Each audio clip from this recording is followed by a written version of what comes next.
Hello everyone, welcome to the What If Anime YouTube channel. Today, we are diving into an exciting new story that will take your imagination to the next level. Let's get started. What if Naruto betrayed by his friends and become cold? So let's begin the story. The warm glow of sunset bathed Konoha in shades of amber and gold, casting long shadows across the freshly rebuilt streets of the Hidden Leaf village. 6 months had passed since the Fourth Great Ninja War ended. 6 months of healing, rebuilding, and cautious celebration. Paper lanterns strung between buildings swayed gently in the evening breeze, their soft light beginning to twinkle as daylight faded. Naruto Uzumaki stood atop the Hokage monument, hands tucked into the pockets of his new black and orange jacket, blue eyes reflecting the fading sunlight as he gazed across the village he'd sworn to protect. At 18, his face had lost some of its boyish roundness, jawline sharpening into the angles of adulthood. The whisker marks on his cheeks seemed more pronounced against his tanned skin, a permanent reminder of the 9 tails sealed within him. Kurama, now partner rather than prisoner. Below, the festival commemorating the Allied Shinobi Force's victory was in full swing. Children darted between food stalls with sparklers in hand, their laughter carrying on the wind. Veterans gathered in circles, sharing sake and stories, some with haunted eyes that suggested their minds were still on battlefields far away. Taking in the view? A familiar voice broke through Naruto's thoughts. Naruto turned to see Kakashi Hatake, the 6th Hokage, standing behind him. Despite the official Hokage robes, Kakashi maintained his trademark masked face and laid-back posture, his visible eye curved in a smile. "Just needed a minute to breathe," Naruto replied, turning back to the panorama of lights below. "Still feels weird sometimes, walking through streets where people smile at me instead of whispering behind my back." Kakashi stepped forward to stand beside his former student. "You earned those smiles several times over." A comfortable silence settled between them as twilight deepened into night, stars beginning to speckle the darkening sky. "The council's been discussing your future," Kakashi said finally, his casual tone belying the weight of his words. "The timeline for you to become the 7th Hokage." Naruto's eyes widened slightly. Despite his lifelong dream, hearing it spoken as a concrete plan sent a jolt through him. "Already? I figured I'd need a few more years of training at least." Kakashi's eye crinkled. "Things have accelerated. Your growth during the war. It was unprecedented." He paused, something unreadable flashing across his visible features. "Your mastery of Kurama's chakra has surpassed all expectations." "Yeah, well," Naruto grinned, rubbing the back of his neck. "Kurama and I have come to an understanding. Makes things easier when we're working together instead of fighting each other." Kakashi nodded, eyes drifting toward the festival below. "Just keep focusing on your training. There's still much to learn about leadership beyond raw power." As the two gazed out over the celebrating village, either noticed the shadow that passed briefly across the silver-haired Hokage's face. A flicker of concern that vanished as quickly as it had appeared. Across the village, in a secure chamber beneath the Hokage Tower, another meeting was taking place. A single lamp cast harsh shadows across the faces of those gathered around a circular table, their expressions grave in the dim light. "The readings can't be accurate," Shikamaru Nara said, sliding a folder across the table.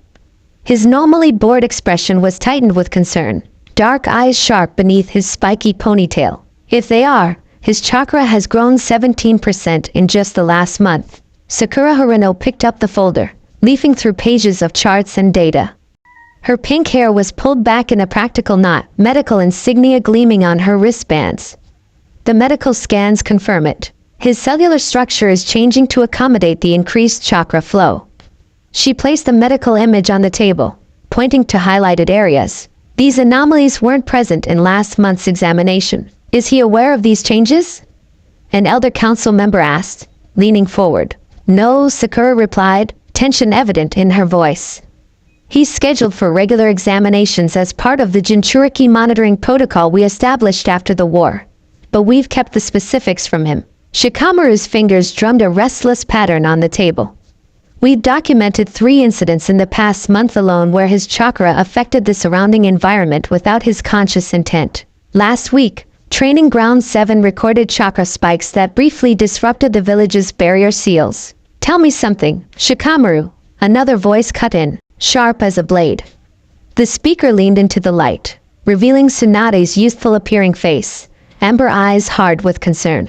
What exactly are you proposing? The young Nara genius sighed, shadows deepening the lines of fatigue on his face. I'm not proposing anything yet. I'm presenting facts. If his power continues growing at this rate, within 2 years his chakra output will exceed the combined strength of all 5 Kage. A heavy silence fell over the room. And if that power were to become unstable? The question hung in the air, spoken by one of the elders. We've seen what happens when Jinchuriki lose control, Shikamaru answered, his voice deliberately neutral. But this is different.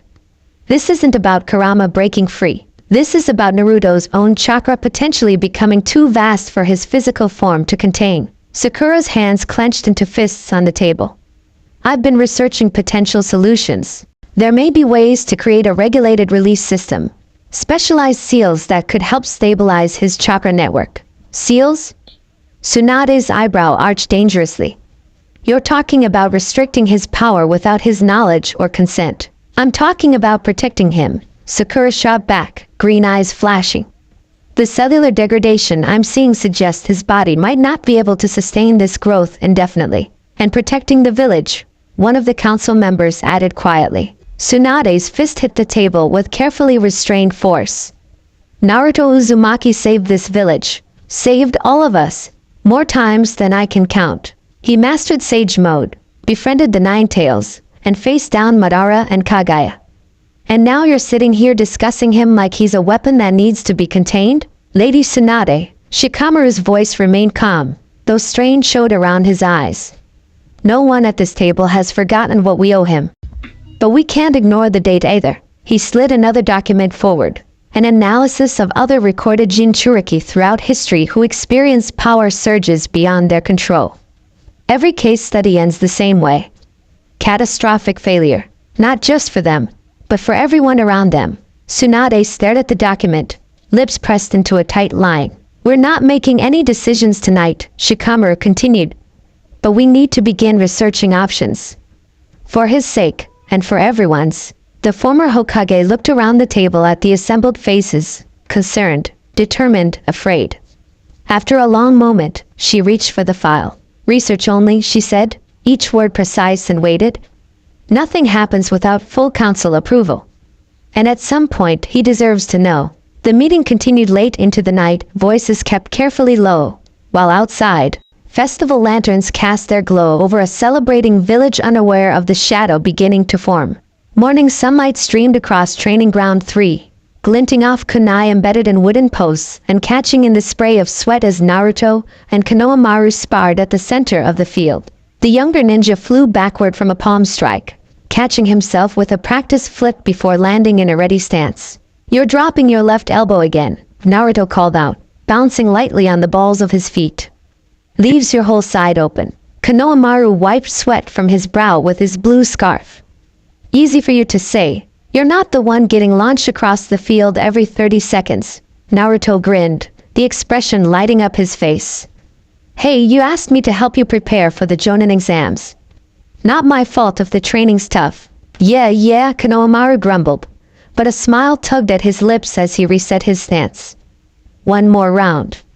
I've almost got that counter sequence down. They resumed, their movements creating ripples of force across the training ground. Naruto moved with fluid precision, his attacks deliberately held back to training level but his technique flawless. Months of post-war specialized training showed in every movement.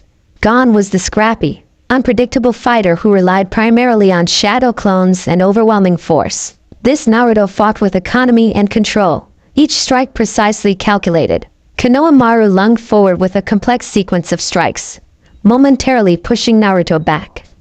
Ha! See that? Almost had you. His celebration was cut short as Naruto sidestepped, hooked a foot behind his ankle, and sent the younger ninja sprawling. Almost doesn't count in a real fight. Naruto laughed, extending a hand to help Konohamaru up. But yeah, that sequence was solid. Your timing's getting better. As Konohamaru dusted himself off, Naruto felt a familiar presence approaching. He turned to see 3 ANBU operatives standing at the edge of the training ground, their animal masks impassive in the morning light. Uzumaki Naruto, The center figure spoke, voice muffled behind a hawk mask.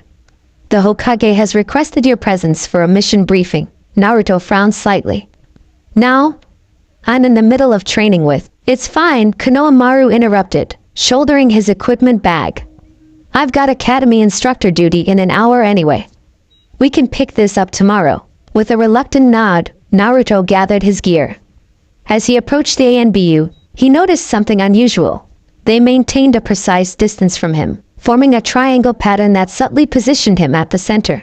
Probably just protocol for escorting the Hokage's successor, he thought, dismissing the observation as they headed toward the administration building. None of them noticed the slender figure that emerged from the tree line after they'd gone. Sakura, medical kit in hand, moving quickly to where they had been training. She knelt, collecting samples from the ground where Naruto had stood during the most intense moments of the sparring session. Her expression clinically focused as she labeled each specimen. Nearby, one of the ANBU observers who had been watching the training approached her. Any concerns from what you observed? He asked, his bare mask hiding his expression. Too early to tell, Sakura replied without looking up. During that last sequence, his chakra flared briefly outside normal parameters. I'll need to run a full analysis. She sealed the samples in specialized containers. Any symptoms from your teen? Headaches? Disorientation? The ANBU hesitated. Nothing major. Harada mentioned ringing in his ears when Uzumaki executed that wind release technique. Sakura made a note on her clipboard, expression troubled. Have him report to the medical center for a full workup.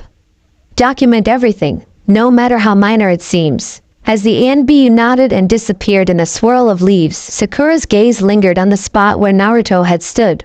Her green eyes clouded with something between professional concern and personal dread.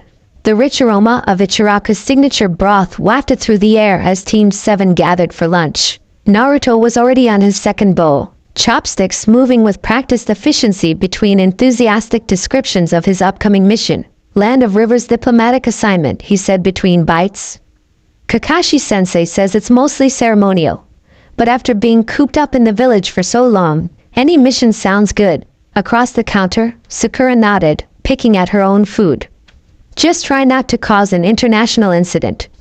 Diplomatic missions require actual diplomacy, not your usual talk no jutsu approach. Hey, my talk no jutsu saved the world, remember?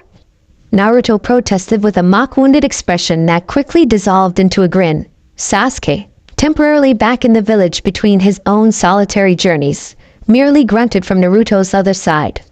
The dope actually has a point. His particular brand of shouting at people until they change their worldview has proven surprisingly effective. See? Even Sasuke agrees with me. Naruto crowed, then paused, squinting suspiciously at the Uchiha. Wait, was that a compliment or an insult? Interpret it however you want, Sasuke replied with the ghost of a smirk. Sai, seated beside Sakura, observed the interaction with his usual analytical gaze. Social dynamics within Team 7 continue to fascinate me. Insults functioning as affection, affection disguised as competition. That's just how friends are, Sai, Naruto said, signaling Tucci for a third bowl. Especially friends who've been through everything we have. As conversation flowed around them, Naruto couldn't help noticing small discordant notes in the familiar harmony. Sakura's laughter seemed slightly delayed, her eyes occasionally darting to his hands when he gestured enthusiastically. Sai was quieter than usual, his normally direct gaze never quite meeting Naruto's. Even Sasuke, typically aloof, seemed to be studying him with more intensity than usual during the rare moments he thought Naruto wasn't looking. Don't you think, Naruto? Sakura's voice pulled him from his observations. Huh. Sorry, zoned out for a second. What were you saying? I asked if you've been sleeping okay, she repeated, her tone casual but her eyes sharp with assessment. You seem a little distracted, Naruto shrugged. Been having weird dreams lately. Nothing major, just old missions, faces from the war. Normal stuff, right? Completely normal post-combat response, Sakura confirmed, her medical training evident in her precise tone. But if they're disrupting your sleep cycle, I could prescribe something mild to help. Nah, I'm good. Besides, Kurama grumbles enough about human medications messing with our chakra flow. An almost imperceptible tension rippled through the group at the mention of Kurama and chakra flow. If Naruto hadn't been paying such close attention, he might have missed it entirely. Sakura's chopsticks pausing mid-motion. Sai's fingers tightening fractionally around his water glass. Sasuke's eyes narrowing just slightly. Before he could question it, Tsuchi arrived with his third bow, momentarily breaking the strange atmosphere. By the time Naruto looked up again, his friends had resumed their normal behaviors. The moment of discord so brief he nearly convinced himself he'd imagined it. Nearly. The late afternoon sun cast long shadows across the memorial stone as Naruto stood before it, hands in his pockets, eyes tracing familiar names etched into the polished surface. Niji. Jiraiya. So many others. Should have seen Konohamaru today. Pervy sage, he said quietly to the stone. Kid's getting really good. Still has that same stubborn streak he used to complain about in me, though. A soft laugh escaped him. Guess that's the Sarutobi bloodline for you. The breeze rustled through nearby trees, carrying the scent of autumn leaves and distant rain. Naruto continued his one-sided conversation, updating Jiraiya on village gossip, his training progress, and thoughts about becoming Hokage. Still feels weird sometimes, you know? Everyone looking at me like I've got all the answers now. He rubbed the back of his neck. I just did what anyone would have done if they'd been in my place. Nothing special about that. I think saving the world qualifies as at least a little special, a soft voice commented from behind him. Naruto turned to find Hinata approaching, her dark hair swaying gently in the breeze, lavender eyes warm with affection. The months since the war had brought subtle changes to her as well. More confidence in her posture, a quiet strength in her gaze that complemented her gentle nature. Hey, he greeted her with a genuine smile that reached his eyes. Thought you had clan meetings all afternoon. They ended early, she replied, coming to stand beside him. After a moment's hesitation, she slipped her hand into his, a gesture still new enough to send a pleasant warmth through him. I thought I might find you here. They stood in comfortable silence, Hinata's presence a calming counterpoint to the restlessness that had plagued him all day. Since they'd begun their tentative relationship after the war, Naruto had found himself increasingly appreciative of these quiet moments with her. Something's troubling you, she observed after a while, not a question but a gentle statement. Naruto sighed. That obvious, huh? To me, yes. Her thumb traced small circles on the back of his hand. Your chakra feels unsettled. He blinked, surprised. You can sense that? A faint blush tinged her cheeks. The Byakugan allows me to see chakra networks very clearly. Even when it's not activated, I've developed a certain sensitivity, especially to yours. The blush deepened slightly. It's always been that way. Naruto turned to face her fully, curious now. What does it look like? My chakra, I mean. Hinata activated her Byakugan briefly, veins delicately protruding around her eyes as she studied him.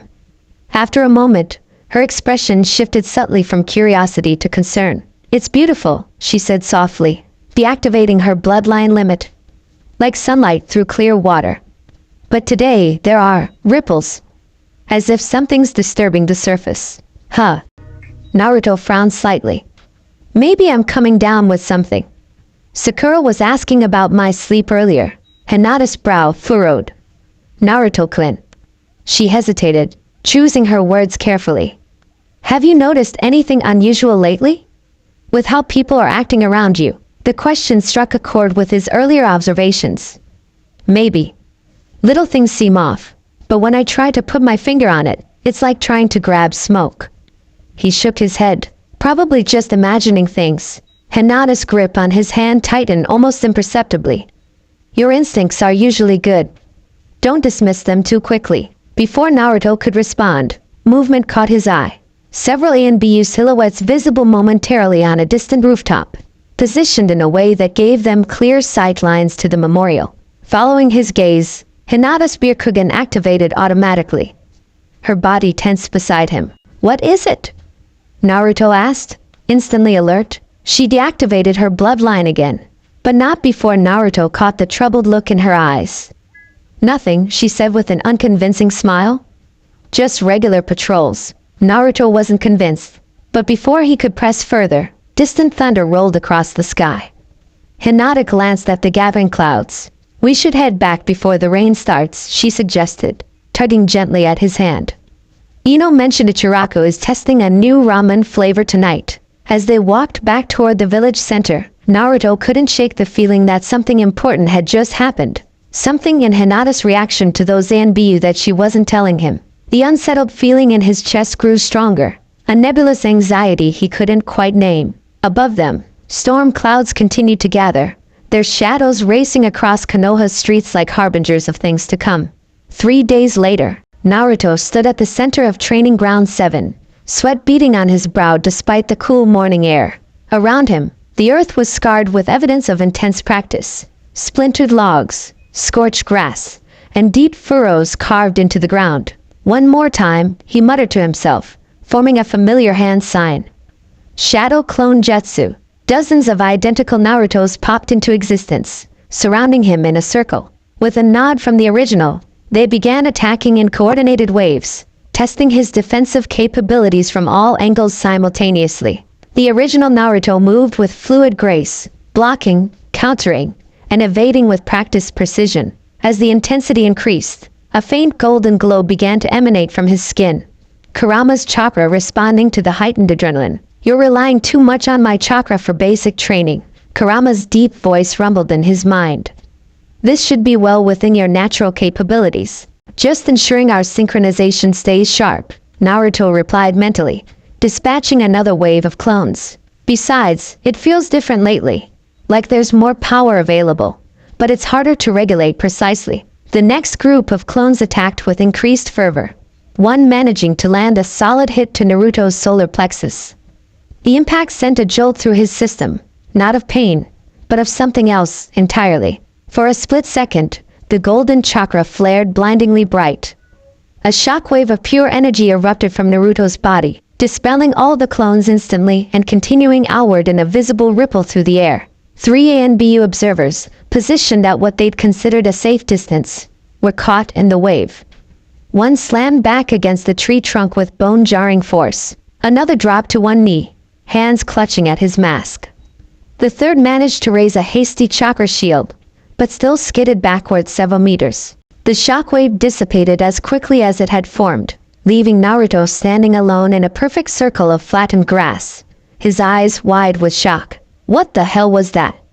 He gasped, looking at his hands where the golden glow was already fading. Your chakra briefly synchronized with mine at a deeper level than intended, Kurama answered, his mental voice carrying a note of concern.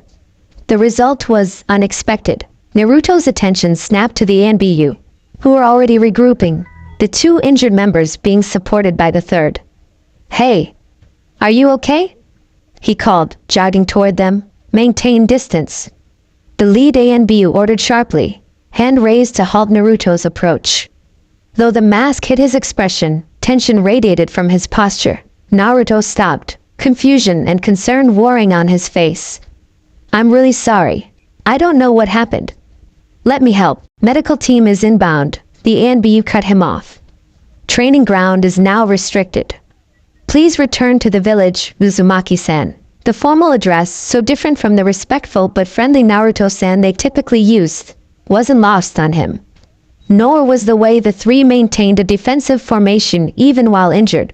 As if on cue, Sakura appeared at the edge of the training ground, medical kit in hand. She rushed toward the Anbu, medic mode fully engaged as she began assessment procedures. Naruto approached cautiously. Sakura-chan, I don't know what happened.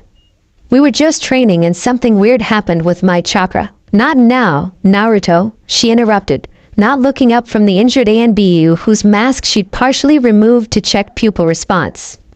I need to focus. But we'll discuss it later, she said firmly, her tone leaving no room for argument. Please clear the area so we can work. Reluctantly, Naruto backed away. As he reached the edge of the training ground, he noticed something odd. Sakura dispatched one of her medical team to collect samples from the center of the chakra discharge while continuing to treat the Anbu. More concerning was the sight of Shikamaru emerging from the tree line, expression grim as he surveyed the scene. Their eyes met briefly across the distance. Instead of his usual lazy wave, Shikamaru merely nodded before turning to a clipboard one of the Anbu handed him. From Naruto's position, He could see complex diagrams that looked like chakra flow analyses, far more detailed than standard mission reports would require. As he walked back toward the village, Naruto felt Kurama stirring uneasily within him. Something isn't right, the Nine Tails rumbled.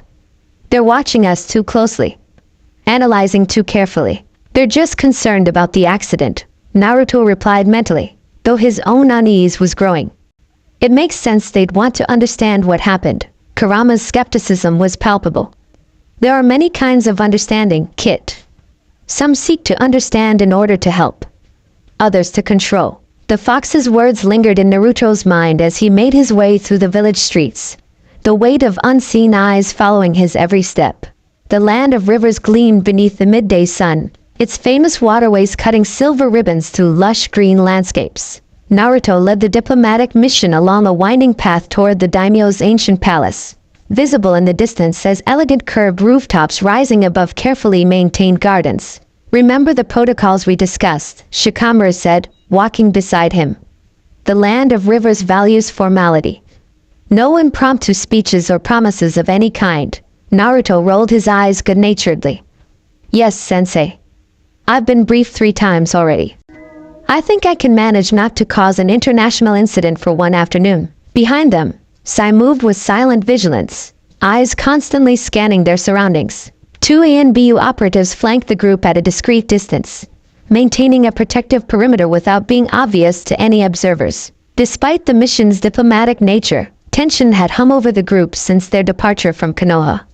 Conversations had been unusually formal, filled with pregnant pauses and careful phrasing. Even Shikamaru, typically relaxed to the point of apparent laziness, maintained a subtle alertness around Naruto that hadn't gone unnoticed. The palace reception proceeded according to protocol. Elaborate introductions, ceremonial tea, and formal exchange of scrolls signifying continued alliance between Konoha and the land of rivers. Throughout it all, Naruto performed his role perfectly, balancing respectful diplomacy with the natural charisma that had won over far more difficult audiences in the past. It was during the formal dinner that evening when the carefully maintained peace shattered.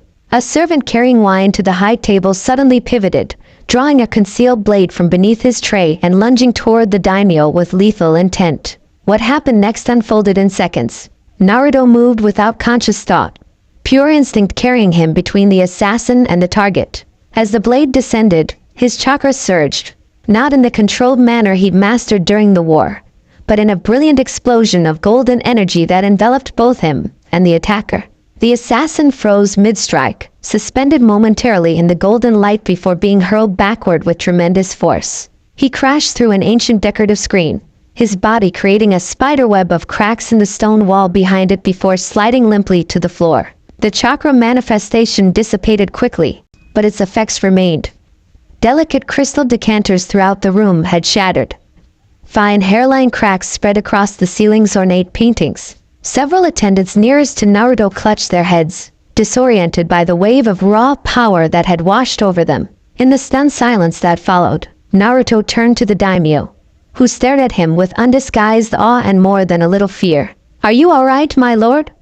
Naruto asked, his voice steady despite the hammering of his heart. The daimyo nodded wordlessly as his guards finally mobilized, securing the room and checking the assassin, who wouldn't be threatening anyone again in the near future. Later, as palace security conducted their investigation and the diplomatic team regrouped in their assigned quarters, Naruto caught Shikamaru staring at him with an expression he couldn't quite decipher. "What?" he asked, defensive edge creeping into his voice. Shikamaru's gaze remained analytical, calculating. That wasn't the Nine Tails chakra mode we've seen before. "Something's different. I reacted on instinct," Naruto replied with a shrug. "Didn't exactly have time to modulate the response precisely. The chakra signature was unlike anything recorded in your previous deployments," Sai added, his artist's eye for detail evident in his precise observation. The color harmonics were shifted toward a higher frequency spectrum, and the reactive radius exceeded expected parameters by approximately 37%. Naruto blinked at the clinical assessment. "I stopped an assassination. Isn't that the important part?" "Of course it is," Shikamaru agreed, though his expression remained troubled. But unintended structural damage to a daimyo's ancestral palace isn't exactly a diplomatic success story. So I should have let the knife reach him? Naruto shot back, frustration building. What exactly was I supposed to do differently? The tension in the room thickened as Shikamaru and Sai exchanged a glance that contained volumes of unspoken communication. No one's criticizing your actions, Shikamaru said carefully. We're just documenting observations for the mission report. Standard procedure. Something about his tone rang false to Naruto's ears. Before he could press further, one of the ANBU operatives appeared at the doorway, requesting Shikamaru's presence for communication with Konoha. As the Nara genius followed the ANBU into the hallway, Naruto's enhanced hearing picked up fragments of their conversation before they moved out of range. Something about containment protocols and an accelerated timeline. The words made little sense without context, but the secretive tones sent a chill down his spine. That night, as he lay on the ornate bed staring at the ceiling, Naruto initiated a conversation with his tailed beast companion. Kurama, something weird is going on, he said into the mental space they shared.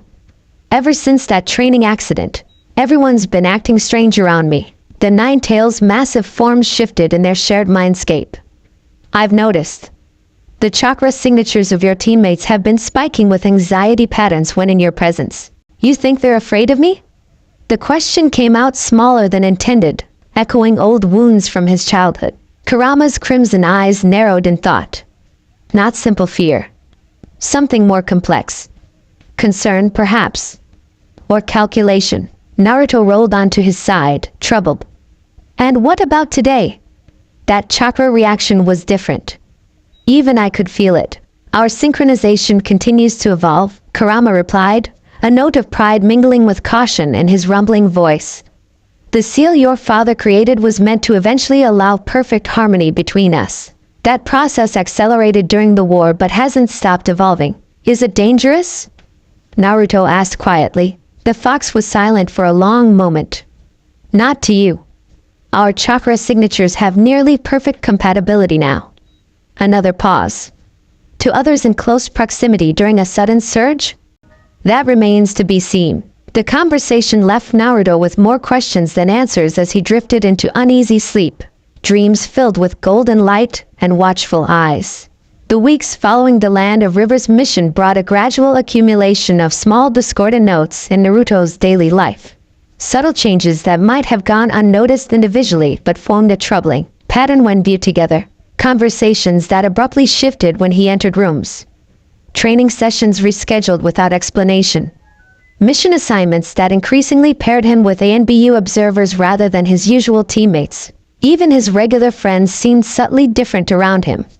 Kiba avoided the roughhousing that had always characterized their friendship. Shino spoke in even more measured tones than usual, observing Naruto with an intensity that could be felt even behind his dark glasses. Most telling was how Sakura had all but stopped her trademark playful punches to his shoulder, now maintaining a careful physical distance during their interactions. They're monitoring us, Kurama observed one evening as Naruto sat on his apartment balcony, watching the sunset over Konoha. I can sense chakra signatures in the building across from us. At least 2 observers, possibly 3. Naruto frowned, not turning to look at the location Kurama indicated.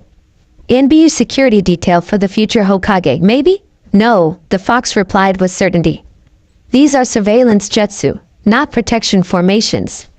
They're studying your chakra missions even during rest states. The revelation sent a cold trickle of unease down Naruto's spine. Why wouldn't they just tell me if they're concerned about something? Kurama's mental presence darkened with old memories. Humans have always feared what they cannot control. And you, Kit, are becoming something beyond their experience. That night, unable to sleep with the knowledge of unseen eyes watching, Naruto created a shadow clone and performed a transformation technique on it, creating a perfect duplicate appearing to sleep in his bed.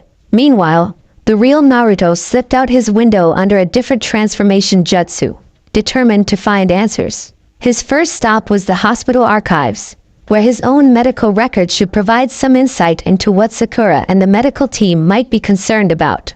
Using his status as both a patient and future Hokage, he expected easy access. Reality proved different. I'm sorry, Naruto-san, the night shift archivist said. looking genuinely apologetic but firm. Your medical files have been classified under special protocol. Even you would need written authorization from Lady Tsunade or the current Hokage to access them. Classified? Since when are my own medical records off limits to me? Naruto asked, bewilderment overriding his attempt to remain casual. The archivist shifted uncomfortably. The restriction was implemented approximately 2 months ago. That's all the information I'm permitted to share. 2 months ago, right around when he'd first noticed people beginning to act strangely around him. The timing couldn't be coincidental, leaving the hospital more troubled than when he'd arrived. Naruto made his way toward the Hokage Tower, thinking perhaps Kakashi's office might contain clues. He'd barely made it 2 blocks when a familiar voice called out to him. A bit late for a walk, isn't it, Naruto? Iruka-sensei stood at the corner of the street, arms crossed but expression gentle. Though no longer Naruto's teacher, the bond between them had only strengthened over the years. Iruka-sensei, Naruto greeted him, dropping the transformation jutsu since he'd already been recognized. Just clearing my head. Iruka studied him with the keen eye of someone who'd watched him grow from troublemaking child to village hero. In this guise, heading toward the administrative district? That's an interesting way to clear your head. Caught Naruto's side. Something's going on, Iruka-sensei. People are acting weird around me. Keeping secrets. I'm trying to figure out why. Compassion and something like resignation crossed Iruka's features. He gestured to a nearby bench. Let's sit for a minute. Once seated, Iruka seemed to choose his words with unusual care. Times of peace can be more complicated than war in some ways. During crisis, decisions are straightforward. Survive, protect, defeat the enemy. But afterward, when rebuilding, different perspectives emerge about how best to secure that peace. You know something, Naruto said, studying his former teacher's face. About what's happening with me. Iruka's sigh carried the weight of genuine concern. I know there are discussions happening about the future of the village, about how to manage new realities in the post-war world. He placed a hand on Naruto's shoulder. What I can tell you with absolute certainty is that everything being done is with the village's best interests at heart, including keeping secrets from me? Naruto pressed, frustration edging his voice. Sometimes information is compartmentalized for good reasons, Iruka replied carefully. It doesn't necessarily indicate distrust. The non-answer only deepened Naruto's concerns. Even Iruka, always direct with him, was speaking in careful circles.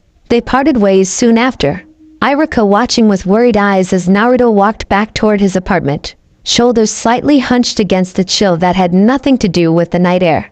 2 days later, Naruto encountered Sasuke at Konoha's main gate. The Uchiha was preparing to depart on another of his solitary journeys, pack slung over his shoulder and travel cloak already dusty from previous wanderings. Leaving again so soon? Naruto asked, falling into step beside his friend as they walked toward the village entrance. Sasuke nodded, dark eyes scanning the road ahead. There are still matters I need to investigate. Remnants of Kagaya's influence scattered across the continent. They walked in comfortable silence for a while, the dynamic between them having evolved into something neither could have imagined during their years of bitter rivalry and estrangement. As they reached the actual gate, Sasuke paused, turning to face Naruto directly. Be careful while I'm gone. Something in his tone made Naruto tense. Careful of what? Sasuke's gaze flicked momentarily toward the ANBU guard's position on the gatehouse roof before returning to Naruto. They fear what they don't understand, he said quietly, and they understand you less than they think. The cryptic warning hung between them, heavy with implication. You know something, Naruto realized, studying his friend's impassive face. About why everyone's been acting strangely. I know how power makes others react, Sasuke replied evenly. I've been on both sides of that equation. His single visible eye held Naruto's gaze intently. Watch your back. Not everyone who smiles at you is your ally. Before Naruto could press for clear answers, Sasuke turned and continued through the gate, raising a hand in casual farewell without looking back. Within moments, his form was lost in the swirling dust of the road beyond. The breaking point came a week later, during what should have been a routine patrol of Konoha's outer forests. Naruto moved through the familiar territory with 3 ANBU companions, the standard formation for high-level shinobi assessment exercises. Something about the patrol route had struck him as odd from the start. It took them far from the usual boundary lines, deep into a section of forest that had little strategic value. When they paused in a nondescript clearing for what the ANBU captain called a standard rest interval, Naruto's suspicions deepened. "We're off course for a normal patrol," he observed casually. "Any particular reason?" The ANBU exchanged glances, body language conveying silent communication. "Revised parameters," the captain finally replied. "Nothing to be concerned about." Naruto might have accepted the explanation a month ago.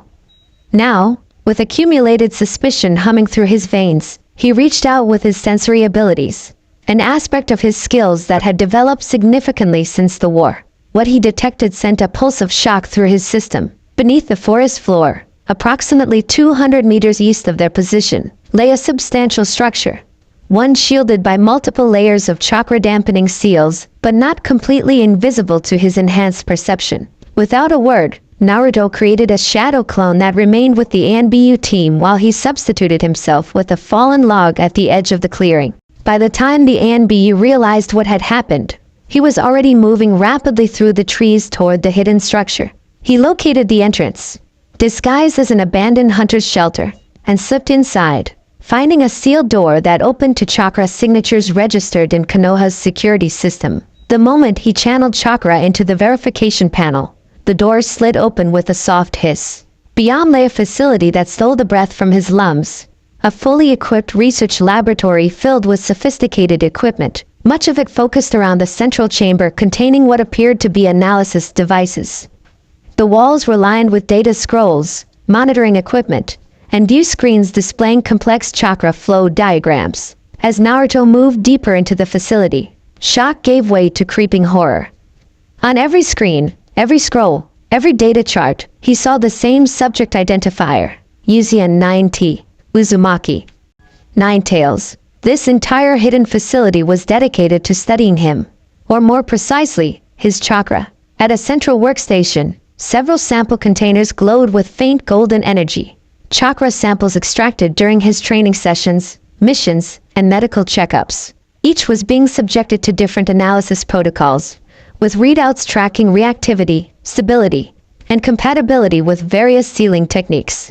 "I thought I might find you here eventually." Naruto whirled to find Shikamaru standing in the doorway, hands in his pockets, expression unreadable. "What is this place?" Naruto demanded, voice tight with controlled anger. "Why are you studying my chakra in secret?" Shikamaru sighed, shoulders slumping slightly. "It's not what it looks like." "Really?" "Because it looks like my friends have been spying on me, collecting my chakra without my knowledge, and running experiments in a hidden facility."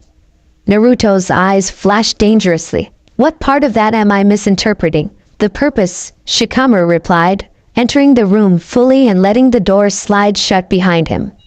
"This isn't about studying you as a threat, Naruto. It's about developing protective measures." "Protective measures for what?" "For the village." Shikamaru's gaze was steady, unflinching. "And for you?" Naruto gestured sharply at the equipment surrounding them. "And you couldn't just tell me this? Ask for my cooperation? Instead, you've all been watching me, whispering behind my back, treating me like..." He broke off, the realization hitting him with physical force. "Like the village used to treat me. Like I'm dangerous. Like I'm the Nine Tails again." "It's more complicated than that," Shikamaru insisted, taking a step forward. "Your power is growing at an unprecedented rate. The merger with Kurama is creating chakra manifestations we don't fully understand. We needed data before approaching you with concerns that might seem unfounded." "Unfounded?"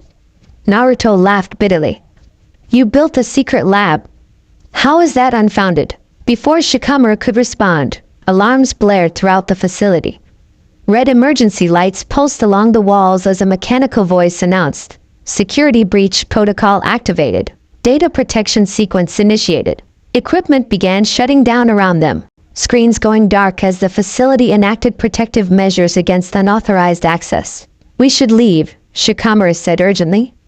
"That alarm will bring a security team within minutes." Naruto stood his ground, betrayal etched into every line of his face.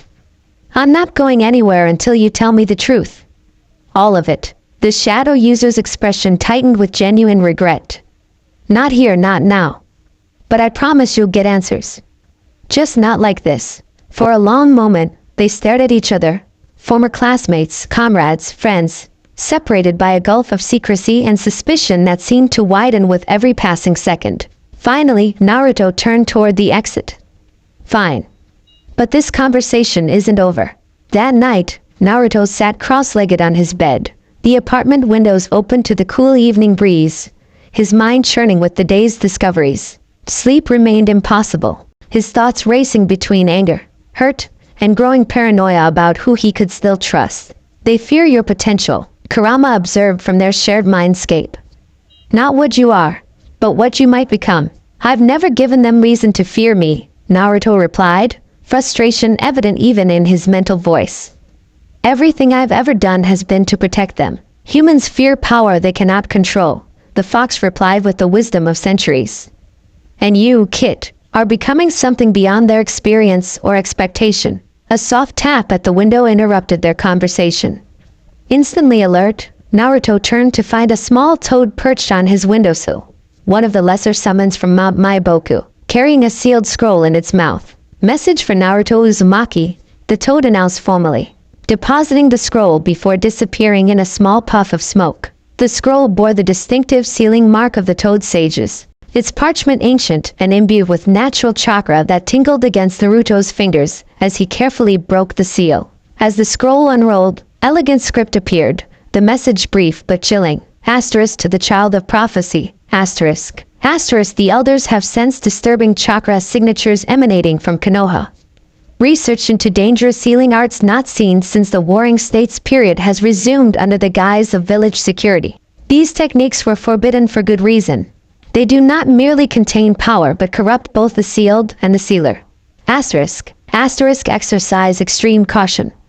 Not all who smile are friends. Not all who warn are enemies. Asterisk. Asterisk.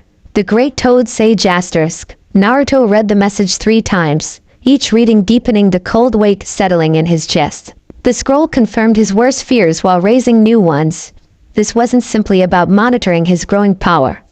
Someone in Konoha was actively researching forbidden sealing techniques. Techniques they intended to use on him. As dawn broke over the Hokage monument, Naruto stood on his balcony watching the first rays of sunlight illuminate the stone faces of previous village leaders. Below, Konoha was beginning to stir, shopkeepers opening their stalls, ninja reporting for daily assignments, children racing toward the academy, the village he had sworn to protect, the home he had fought for, the people he had saved again and again, and somewhere among them, friends plotting to seal his power away. Kurama's presence stirred within him, unusually solemn. What will you do now, Kit? Naruto's blue eyes hardened as he watched the village awakening, seeing it with new clarity. The ANBU observers on rooftops trying to remain hidden. The subtle monitoring equipment disguised as ordinary infrastructure. The careful distance people had begun maintaining around him. Watch, he answered simply. Listen. And prepare. The morning breeze carried cherry blossoms across the village, pink petals swirling like snow against the blue sky, beautiful and ephemeral, like the trust he had once placed so freely in those around him. Moonlight sliced through the narrow windows of the underground chamber beneath the Hokage Tower, casting pale strips across tense faces. The air hung thick with apprehension, sealed tight by Yamato's wood-style barriers and further secured by the invisible net of Aino's mind detection jutsu surrounding the perimeter.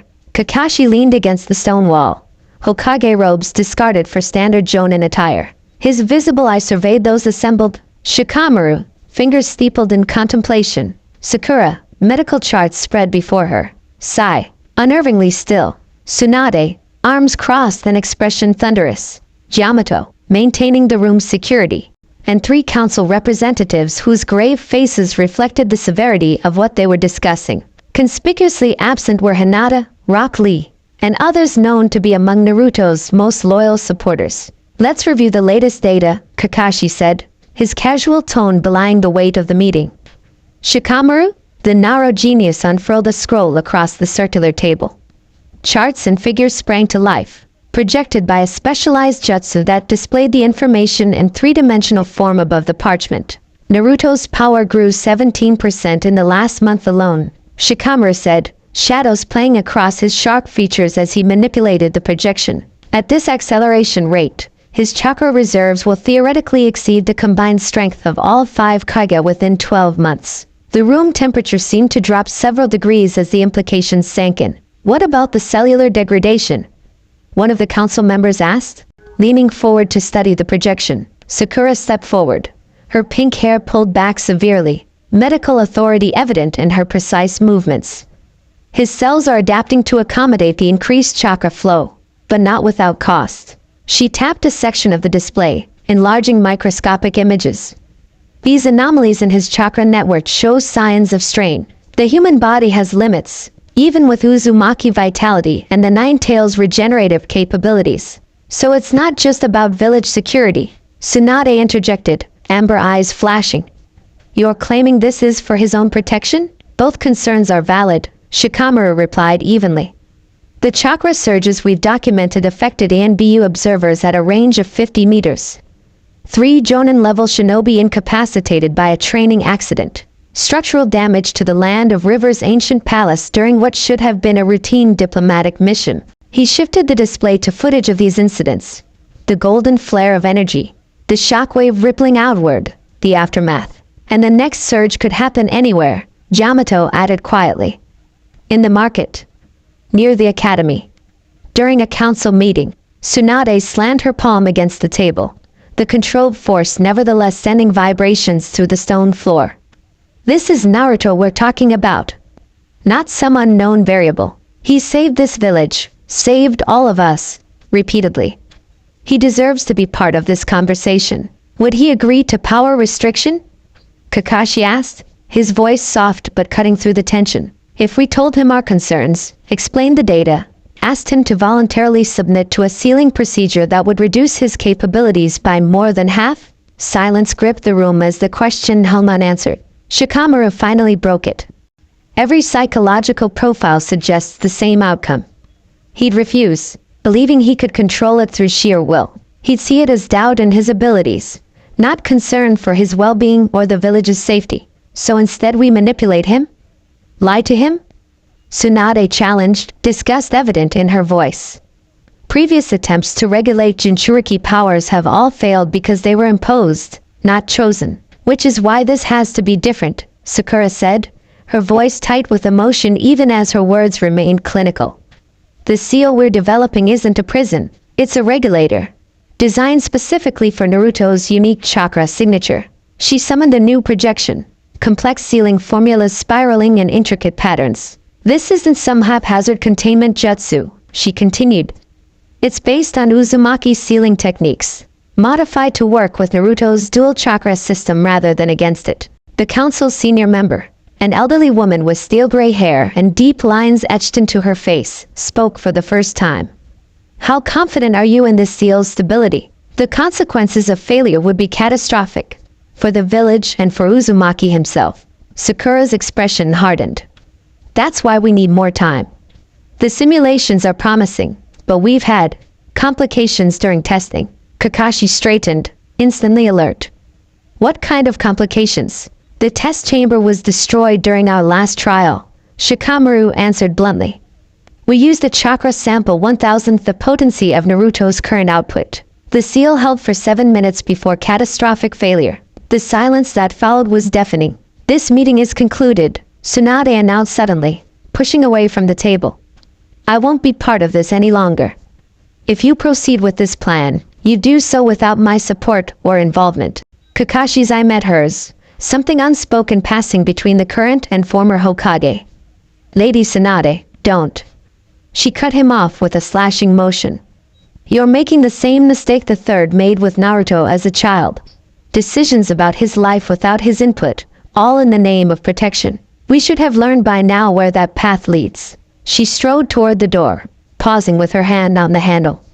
Whatever you do, at least have the courage to look him in the eye when you betray him. The door closed behind her with a soft click that somehow echoed more powerfully than if she had slammed it.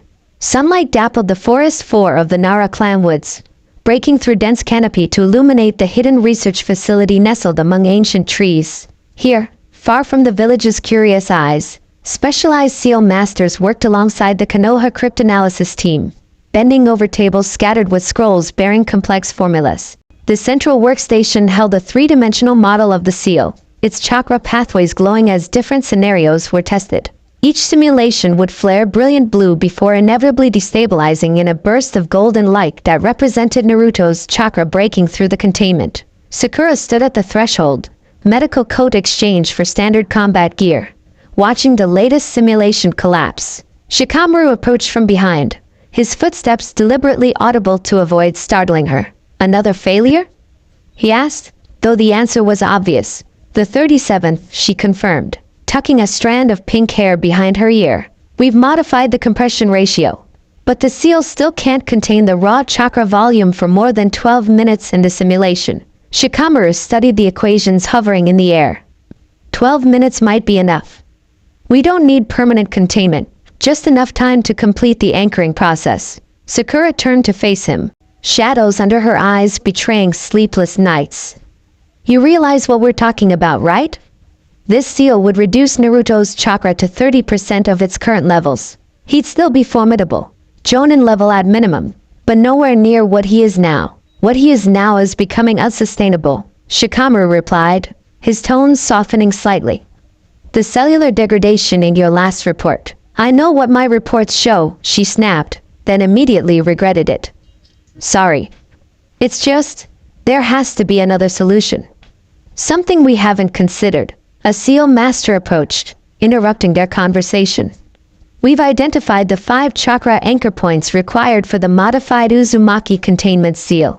He unfolded a diagram showing a star formation with Naruto at the center. 5 points surrounded him, each marked with a name: Kakashi, Sakura, Yamato, Sai, Shikamaru. "Why us specifically?" Sakura asked, tracing the pattern with her finger. "Chakra compatibility and emotional resonance," the specialist explained. "The seal requires anchors with both a physical chakra match and a significant connection to the subject. The stronger the bond, the more stable the anchor." Shikamaru's eyes narrowed. "So we're using his trust against him." It wasn't a question but a statement, hanging in the air between them like a physical weight. Before either could respond, a thunderous boom shook the facility. Ceiling fixtures swayed, papers scattered, and the three-dimensional model collapsed into sparks of dissipating chakra. "What the hell was that?" Shikamaru demanded, already moving toward the source of the explosion. They burst into the testing chamber to find 2 researchers picking themselves up off the floor, coughing through swirling dust. Half the room had been obliterated, the reinforced concrete wall reduced to rubble, and the specialized containment equipment nothing but twisted metal. "What happened?" Sakura asked, immediately moving to check the researchers for injuries. "We attempted a live test with the chakra sample," one explained between coughs, blood trickling from a cut on her forehead. 1/10 scale, contained in a triple barrier setup. Sakura's hands glowed green as she healed the woman's wound. "And initial binding was successful," the second researcher reported, brushing debris from his singed lab coat. "But there was a cascading resonance effect we hadn't predicted. The chakra sample somehow multiplied its own output when the seal tried to compress it." Shikamaru surveyed the destruction, calculation evident in his narrowed eyes. If this happened with a sample, he didn't need to finish the thought. Everyone in the room could see the implications of a failed attempt on Naruto himself. Sakura straightened, decision crystallizing in her expression. "We need more time. This isn't ready." "Time is the one thing we don't have," Shikamaru countered. "The last surge affected civilians 3 streets away from where Naruto was having lunch. The radius is expanding with each incident." Their eyes met in a silent battle of wills before Sakura finally looked away. "2 more days," she said, "to finalize the anchor positions and strengthen the containment parameters. After that," she left the sentence unfinished, turning instead to help clear the debris. Her movements precise but her shoulders heavy with the weight of what they were preparing to do. Naruto sat cross-legged atop the 4th Hokage's stone head, the village spread below him in the afternoon light. His eyes were closed, but his senses extended outward, a technique he'd refined during the months of peace following the war. "There it is again," he murmured, not opening his eyes. 3 chakra signatures, A and B level. observing from the rooftops opposite my apartment. Within his mindscape, Kurama rumbled in agreement. The Nine-Tails' massive form reclined in what was no longer a dank sewer but a vast space resembling a mountain valley. The remnants of the cage now transformed into ornate pillars marking the boundaries. They've been rotating surveillance teams every 6 hours, the fox confirmed. Different shinobi, same formation pattern. Definitely watching, not protecting. Naruto opened his eyes, the blue irises reflecting the clouds drifting overhead. I've been noticing strange chakra signatures around the village, too. Like someone's placed monitoring jutsu in key locations. They have, Kurama confirmed, a growl underlying his words. I sense 7 distinct surveillance arrays near your apartment alone. The signature resembles the sensory barrier that surrounds the village, but modified to focus specifically on chakra patterns matching ours. Naruto clenched his jaw, bitter frustration rising. I tried talking to Kakashi-sensei yesterday, but suddenly there was an urgent diplomatic situation requiring his immediate attention. Then Iruka-sensei showed up out of nowhere to invite me to lunch. Third time this week someone's conveniently interrupted when I've tried to speak with the Hokage. Not coincidence, Kurama stated flatly. They're isolating you while preparing something. But what? Naruto asked, frustration evident as he ran a hand through his spiky blonde hair. What could they possibly be planning that they can't just talk to me about? Kurama's presence shifted within him, the ancient being's chakra rippling with recognition. I've felt this particular energy pattern once before, during Mido Uzumaki's time. They're developing a suppression seal. Naruto's head snapped up. A what? A specialized technique designed to regulate or restrict chakra flow, Kurama explained, centuries of experience evident in his rumbling voice. Different from the 8 trigram seal your father used. This isn't about containing me, but about limiting our combined power. The revelation sent a cold shock through Naruto's system. That can't be right. My friends wouldn't do that. Not after everything we've been through. Even as he protested, memories flashed through his mind. Sakura's clinical distance during his last checkup, Shikamaru's strategic scrolls hastily concealed when Naruto entered his office. The way Inbu now maintained precise formation distances around him. Doubt crept in like shadow lengthening at sunset. Naruto created a shadow clone with a quick hand sign. Follow Sakura. Be careful. Transformed, not visible. I want to know what she's doing when she thinks no one's watching. The clone nodded and leapt from the monument, instantly transforming into a nondescript bird that soared toward the hospital where Sakura was scheduled to work. Naruto remained motionless, stretching his senses further across the village he'd sworn to protect. The village that now seemed to be turning against him one secret at a time. Hours later, as twilight painted Konoha in shades of purple and gold, the shadow clone's memories rushed back to him in a disorienting flood. He saw Sakura leaving the hospital not for her apartment, but for the archives building. Watched her use a special clearance to enter the restricted section. Glimpsed, from a high window, scrolls spread across a table. Ancient texts bearing the distinctive spiral pattern of the Uzumaki clan. Specialized sealing techniques from a village now reduced to ruins. The final image, before the clone dispersed, was the clearest.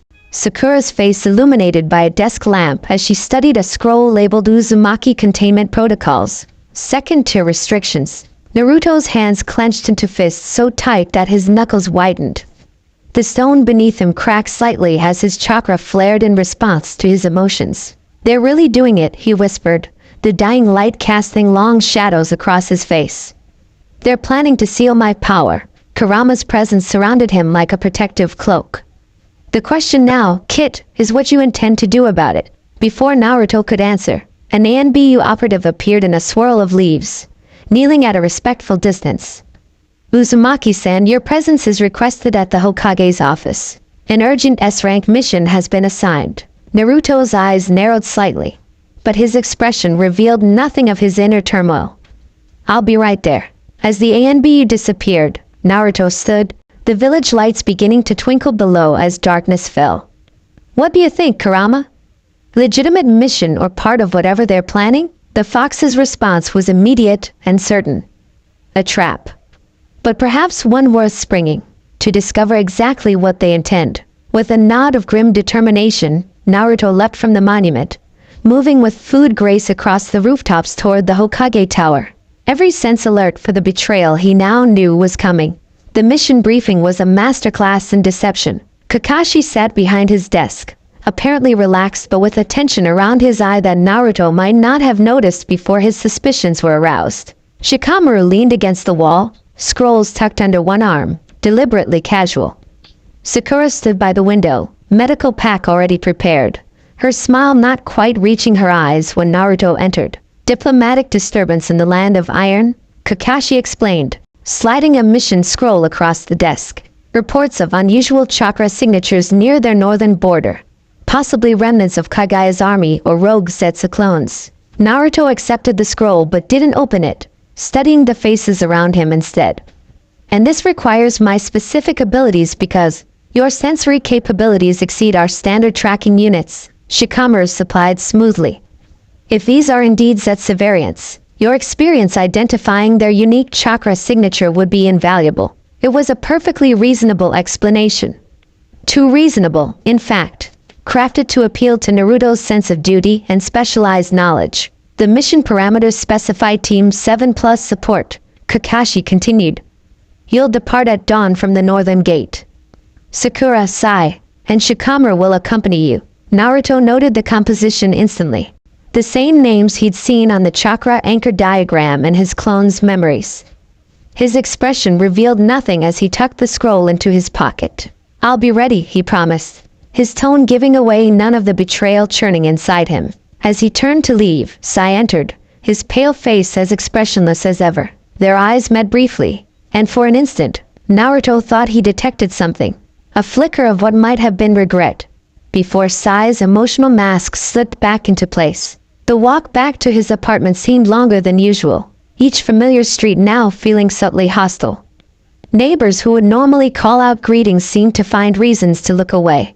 The ANBU shadows on the rooftops made no pretense of concealment now, openly tracking his movements. Naruto climbed the stairs to his apartment, each step heavy with the weight of realization. When he reached his door, he noticed something unusual. A small piece of paper protruding slightly from beneath it, invisible to anyone not specifically looking. Inside, he secured his apartment before carefully examining the note.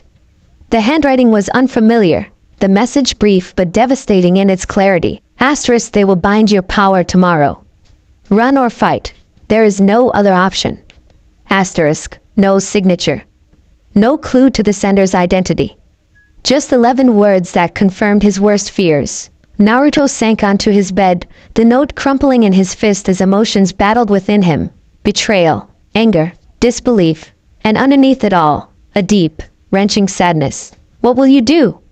Kurama asked, his presence unusually gentle within their shared consciousness. Hours passed as Naruto sat motionless, weighing options, examining possibilities, confronting the reality that the people he trusted most in the world had conspired against him. Outside his window, Konoha continued its nighttime rhythm, unaware of the decision being made in a small apartment that would forever change the village's future. When dawn painted the horizon in shades of crimson and gold, Naruto stood and shouldered his packed gear. His decision was made. I'll meet them, he told Kurama. Blue eyes hardened with resolve. Not to run. Not even to fight. But to hear the truth from their own lips before I decide what comes next. The journey northward proceeded in a facade of normalcy that grew more brittle with each passing hour. Naruto maintained position at point, apparently focused on the mission but hyper-aware of every subtle signal passing between his companions. The formation was unusual. Shikamaru keeping too close on his left, Sakura maintaining precise distance to his right, Sai regularly dropping back then rejoining from different angles. Each movement seemed casually random but gradually positioned Naruto at the center of their formation rather than the lead. By midday, as they moved through dense forest toward the mountain passes that would take them to the land of iron, Naruto had counted 7 silent communications between his teammates. Hand signals disguised as stretches. Eye contact that conveyed predetermined messages. Equipment checks that verified more than standard gear. We should make the valley by nightfall, Shikamaru announced, consulting a map. Good defensive position to establish camp. Naruto recognized the location immediately, not from the map, but from his father's old journals. The valley Shikamaru indicated was marked in Minato's notes as a natural chakra amplification point, where the surrounding mountains created a resonance effect that enhanced certain types of sealing jutsu. Sounds perfect, Naruto agreed, his tone betraying nothing of his realization. As they continued through the afternoon, Kurama maintained vigilant awareness of their surroundings, detecting subtle chakra markers being placed along their route, breadcrumbs for additional support teams to follow, or containment points for whatever they had planned. The valley, when they reached it as sunset painted the sky in violent oranges and reds, was exactly as Naruto expected, a natural bowl surrounded by steep cliffs, with a flat central area ideal for camping, or for trapping someone. "I'll set up the perimeter," Sai offered, already removing scrolls from his pack. Scrolls that Naruto now noticed were marked with tiny symbols along the edges. Nothing like Sai's standard equipment. Kakashi had suddenly remembered an urgent matter back in the village, delegating leadership to Shikamaru for this mission. Another piece of the puzzle falling into place. The remaining three were the core of the anchor pattern needed for the seal. "I'll create a shelter," Yamato said, performing hand signs that sent wooden structures sprouting from the ground. Not in their usual practical configuration, but in a pattern Naruto recognized with a chill. The structural support beams formed the foundation of a containment array, disguised as simple architecture. Shikamaru began unpacking with practiced efficiency, strategically placing equipment that included sealed tags partially hidden among standard ninja tools. Sakura busied herself setting up a medical station that seemed excessive for a routine mission. Naruto moved to the center of the clearing, dropping his pack casually as he stretched. "Beautiful spot," he commented, looking around with apparent appreciation. "Almost feels like it was specifically chosen." Something in his tone made all three pause momentarily in their preparations. "The geographic features provide good natural protection," Shikamaru replied, recovering quickly. Naruto nodded, continuing to survey the valley. "Reminds me of something I read in my father's journals once, about chakra amplification points and their uses in complex sealing techniques." The silence that followed was deafening. Slowly, deliberately, Naruto turned to face his companions. Sai had frozen in the midst of unrolling a scroll now clearly visible as containing not his usual ink beasts, but specialized sealing formulas. Shikamaru's hands had stopped mid-motion, shadows stretching unnaturally long in the dying light. Sakura stood motionless, a sealing tag held in her suddenly trembling fingers. "How long have you been planning this?" Naruto asked, his voice quiet but carrying through the stillness of the valley. For a moment, no one moved. No one spoke. The charade hung in tatters between them. Kakashi appeared at the edge of the clearing, stepping into view from where he'd been concealed. Not in Konoha at all, but waiting here all alone. His Hokage robes were gone, replaced by battle gear, his headband already raised to reveal the Sharingan. "Your power is growing beyond safe limits, Naruto," he said, voice heavy with what sounded like genuine regret. "This isn't just about you. It's about protecting everyone, including yourself." Naruto's gaze moved from face to face. The man who had been his teacher, the woman who had been his teammate, the friends he had fought alongside through war and peace. Each returned his look with different emotions. Kakashi's resigned determination, Shikamaru's analytical caution, Sakura's conflicted pain, Sai's carefully blank facade. "So you decided to deal with it by tricking me, bringing me out here to seal my powers away." Naruto's voice remained even, though a current of hurt ran beneath the words. "After everything we've been through, you still see me as the Nine Tails container rather than your friend." "That's not true," Sakura protested, taking a step forward. "The medical data shows your body might not withstand the growing power. Your cellular structure is changing in ways we don't understand. The chakra surges are affecting civilians now, Naruto.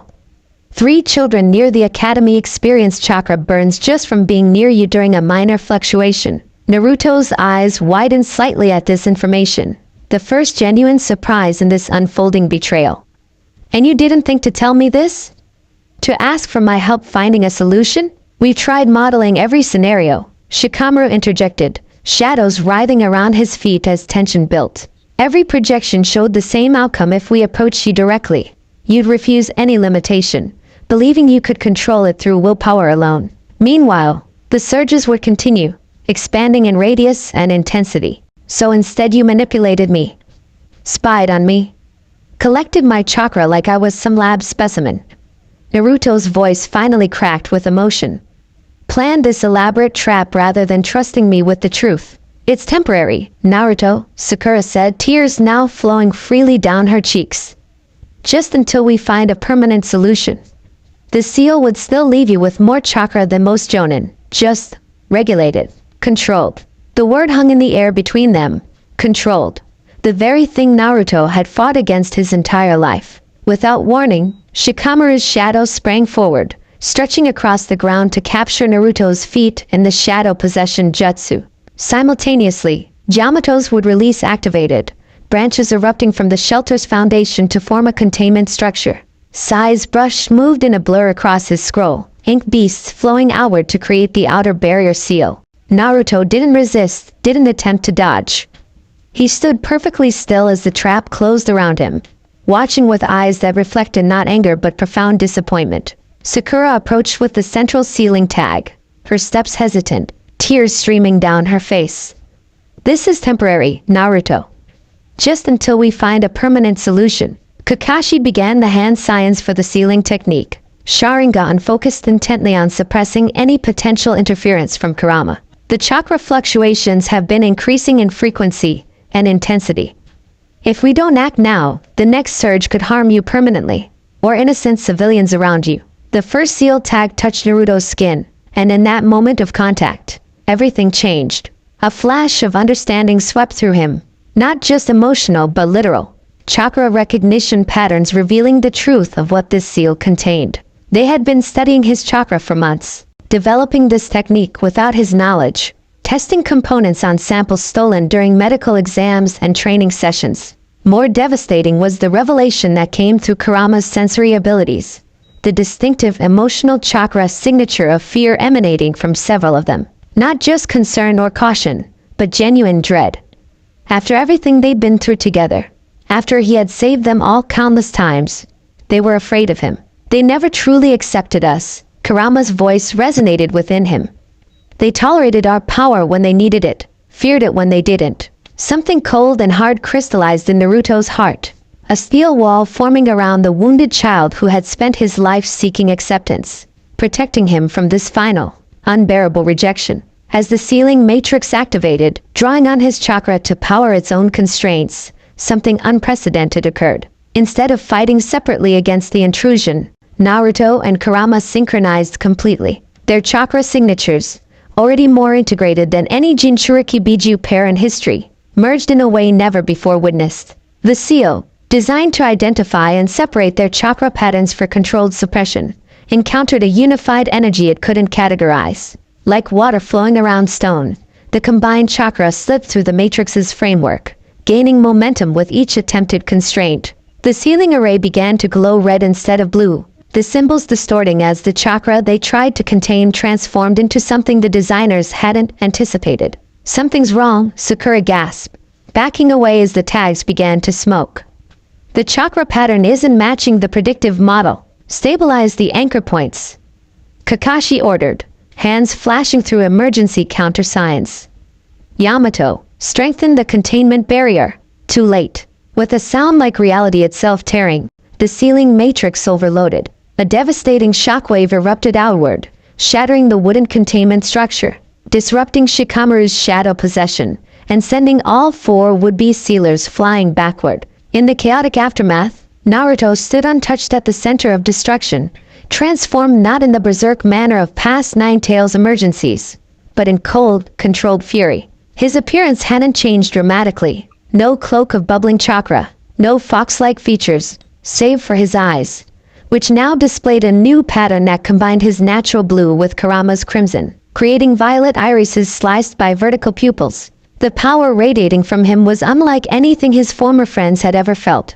Not wild and oppressive like the Nine Tails' malevolent chakra of old, but sharp and defensive, a blade of chakra rather than a bludgeon. You are my family, Naruto stated, his voice eerily calm as he surveyed his former friends struggling to recover from the backfired sealing attempt. Sakura pushed herself to her knees, reaching toward him, but recoiled as the cold chakra emanating from his form brushed against her senses. So different from the warm, inviting energy that had always characterized Naruto's presence. Naruto, please, she began, blood trickling from a cut on her forehead. Save your justifications, he cut her off, expression impassive as he looked from face to face. You made your choice. Now I'm making mine. Kakashi managed to stand, swaying slightly, his Sharingan still active but unfocused from the chakra backlash. Naruto, you don't understand the full situation. The data we've gathered. I understand enough, Naruto interrupted, his newfound coldness more shocking than any rage could have been. I understand that when faced with fear or trust, you chose fear. When faced with deception or honesty, you chose deception. Chakra began to coalesce around him, not in the familiar golden glow of his wartime power, but in a deeper, more concentrated violet energy that distorted the air itself. I've spent my life proving I wasn't the monster everyone feared, he continued, each word precise and measured. I thought I'd finally succeeded. I was wrong. Before any of them could respond, Naruto disappeared in a flash of speed that surpassed even his father's flying thunder god technique. There and gone in an instant, leaving behind only a lingering trace of changed chakra and 5 incapacitated ninja who realized, too late, they had just lost more than they had intended to seal. Kakashi was the first to recover enough to speak, his voice raw as he surveyed the destruction around them. Full lockdown, he ordered, forcing himself to his feet. All exits from the Land of Fire are to be monitored. This is now classified as an S-rank village security situation. Sakura's medical assessment cut through the stunned silence that followed. It's worse than we thought, she reported, checking readings on a specialized device that had somehow survived the blast. The failed sealing didn't suppress his chakra. It accelerated the development we feared. The energy signature is completely transformed, with unknown consequences. As night fell over the devastated clearing, the 4 shinobi gathered what equipment had survived, each lost in private thoughts about what they had done, and what might come next. The mission had failed catastrophically, but none of them yet understood just how profound the consequences would be. Not just for Naruto, but for the entire shinobi world. Miles away, at the coastal boundary of the Land of Fire, Naruto stood on a rocky outcropping overlooking turbulent waters. Storm clouds gathered on the horizon, mirroring the tempest within him as rain began to fall, plastering his blonde hair to his forehead and soaking through his torn clothing. Lightning flashed, illuminating his reflection in a tidal pool at his feet.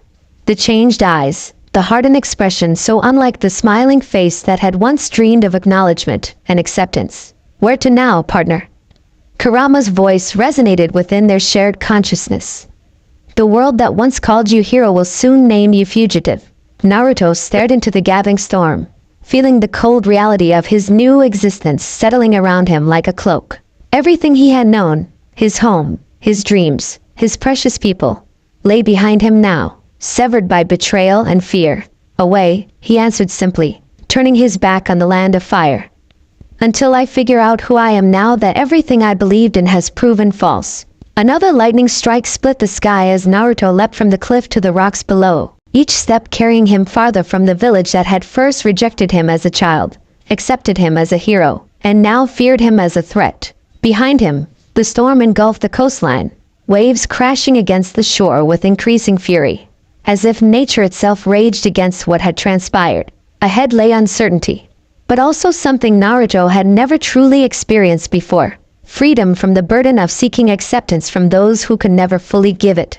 The cold that had crystallized in his heart during the sealing attempt spread outward, a protective numbness against pain too great to bear.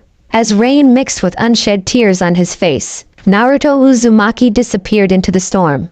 Not as the boy who had dreamed of becoming Hokage, but as something new forged in the crucible of betrayal. Something the shinobi world was entirely unprepared to face. The forest blurred into streaks of emerald and shadow as Naruto propelled himself forward, each chakra-enhanced leap carrying him farther from the place he had once called home. Rain pelted his skin, cold needles that matched the eyes forming around his heart. 72 hours without sleep, without rest, without allowing himself to process the full weight of what had happened. Blood from his bitten lip mixed with rainwater, a copper taste that kept him alert as he pushed onward through the darkness. The border between the Land of Fire and the Land of Waves lay just ahead, a natural boundary where the forests gave way to coastal cliffs. _2 kilometers back, 3 o'clock. Kurama's voice resonated within him. _a tracking team. Inizuka. Hyuga. For AMBU support. Naruto's hands flashed through signs. His chakra control precise despite his exhaustion. His appearance shimmered, transformed into a weather-beaten fisherman. Hunched shoulders, salt-stained clothes, weather-lined face. The whisker marks vanished, blue eyes darkened to brown, and his distinctive blonde hair became gray-streaked black. Hinata's with them, he muttered, veering sharply eastward, away from the main roads. Her Byakugan will see through a standard transformation. Not this one. Kurama replied, their merged chakra flowing in new patterns. Our combined energy signature creates a layered transformation. She'll see chakra, yes, but not yours, not anymore. Dawn broke over the horizon as Naruto slipped past the border checkpoint. The guards, two Chunin barely awake at the end of their night shift, nodded at the old fisherman who mumbled something about winter crabs and favorable tides. Neither noticed how the old man kept his distance, or how wildlife fell unnaturally silent as he passed. By midday, the pursuit team had closed the gap. The breeze shifted, carrying with it the scent of Nikken and the faint, distinctive chakra signature of someone who once called him friend. They're persistent, Naruto whispered, crouching in the hollow of a massive tree trunk. Kiba's Nikken will catch my scent eventually, transformation or not. Then give them something else to think about. Kurama suggested, a predator's instinct coloring his rumbling voice. The border patrol never saw the attack coming. One moment, for Land of Fire shinobi were performing their routine sweep along the coastal boundary. The next, they were surrounded by a shimmering haze that seemed to distort the very air around them. Identify yourself, the patrol leader demanded, kunai already in hand. Eyes darting between the trees where shadow and light played tricks on his senses. Naruto stepped into the clearing, still wearing his fisherman disguise. Just passing through, he said, voice rasping with artificial age. No need for trouble. The patrol leader narrowed his eyes. Travel papers. Lost them in the storm. Surely you can make an exception for an old man heading home? No exceptions, the ninja replied, signaling his team to encircle the stranger. Especially not with heightened security protocols. You'll need to come with us for processing. Something in Naruto shifted then, the facade of weariness dropping away as he straightened, no longer feigning the hunched posture of age. I don't have time for this. The change was subtle but unmistakable. The air temperature around them plummeted several degrees in an instant. The fisherman's eyes flashed, a momentary gleam of crimson bleeding into brown. Transformation technique. One of the patrol members shouted, hands already forming counter seals. What happened next occurred so quickly that the patrol would later struggle to describe it in their reports. The old fisherman seemed to blur, disappearing and reappearing between them with fluid economy of movement. No wasted energy, no dramatic techniques, no shouted attack names, just devastating precision. One heartbeat later, all 4 patrol members lay unconscious on the forest floor, their chakra networks temporarily disrupted by targeted strikes. None would be permanently harmed, but none would wake for hours. Naruto stood alone in the clearing, transformation dissolved, looking down at his handiwork with cold detachment. In the past, he would have found another way. Talked to them, created a diversion, used his shadow clones in some elaborate scheme. Now, the most efficient solution had been the only one he considered. That will slow down the pursuit, he said, fishing equipment from the patrol leader's pack that might prove useful. They'll divert resources to investigate when these 4 don't report in. Kurama's silence spoke volumes. This calculating efficiency was yet another sign of how much had changed in mere days. By nightfall, Naruto had crossed into the land of waves. The island nation where Team 7 had undertaken their first real mission so many years ago. The landscape had changed. Prosperity replacing poverty. New construction where ruins once stood. The great Naruto Bridge now the center of a thriving trade route. He avoided the populated areas, moving instead through the outlying forests until he reached his destination, the abandoned hideout where they had once protected the bridge builder Tizuna. The wooden structure stood weathered but intact, half hidden by encroaching vegetation, forgotten by progress. Naruto slipped inside, securing the perimeter with sensory barriers before allowing his body to acknowledge its exhaustion. 3 days of non-stop movement had pushed even his exceptional stamina to its limits. They won't look for me here, he murmured, dropping his pack in the dusty interior. Too obvious.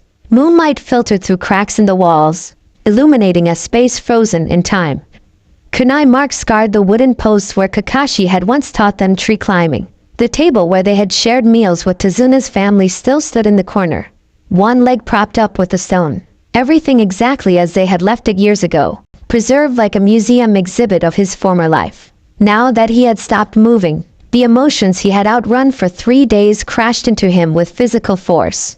Naruto staggered, one hand bracing against the wall as pain lanced through his chakra network. Not from external injury but from within, as if his very life force rebelled against what had happened. "What's happening to me?" he gasped, sliding down the wall as convulsions racked his body. Our chakra is realigning, Kurama explained, his presence expanding to help stabilize the process. The failed sealing attempt catalyzed changes that would have taken months or years otherwise. Your body is adapting. Naruto curled into himself as another wave of pain crashed through him. Feels like I'm being torn apart from the inside. In a sense you are. The fox replied, surprisingly gentle. The old connections are breaking. New ones are forming.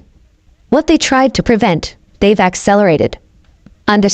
Hours passed in a haze of agony as Naruto's chakra network reconstructed itself around the new reality of his and Kurama's perfect synchronization.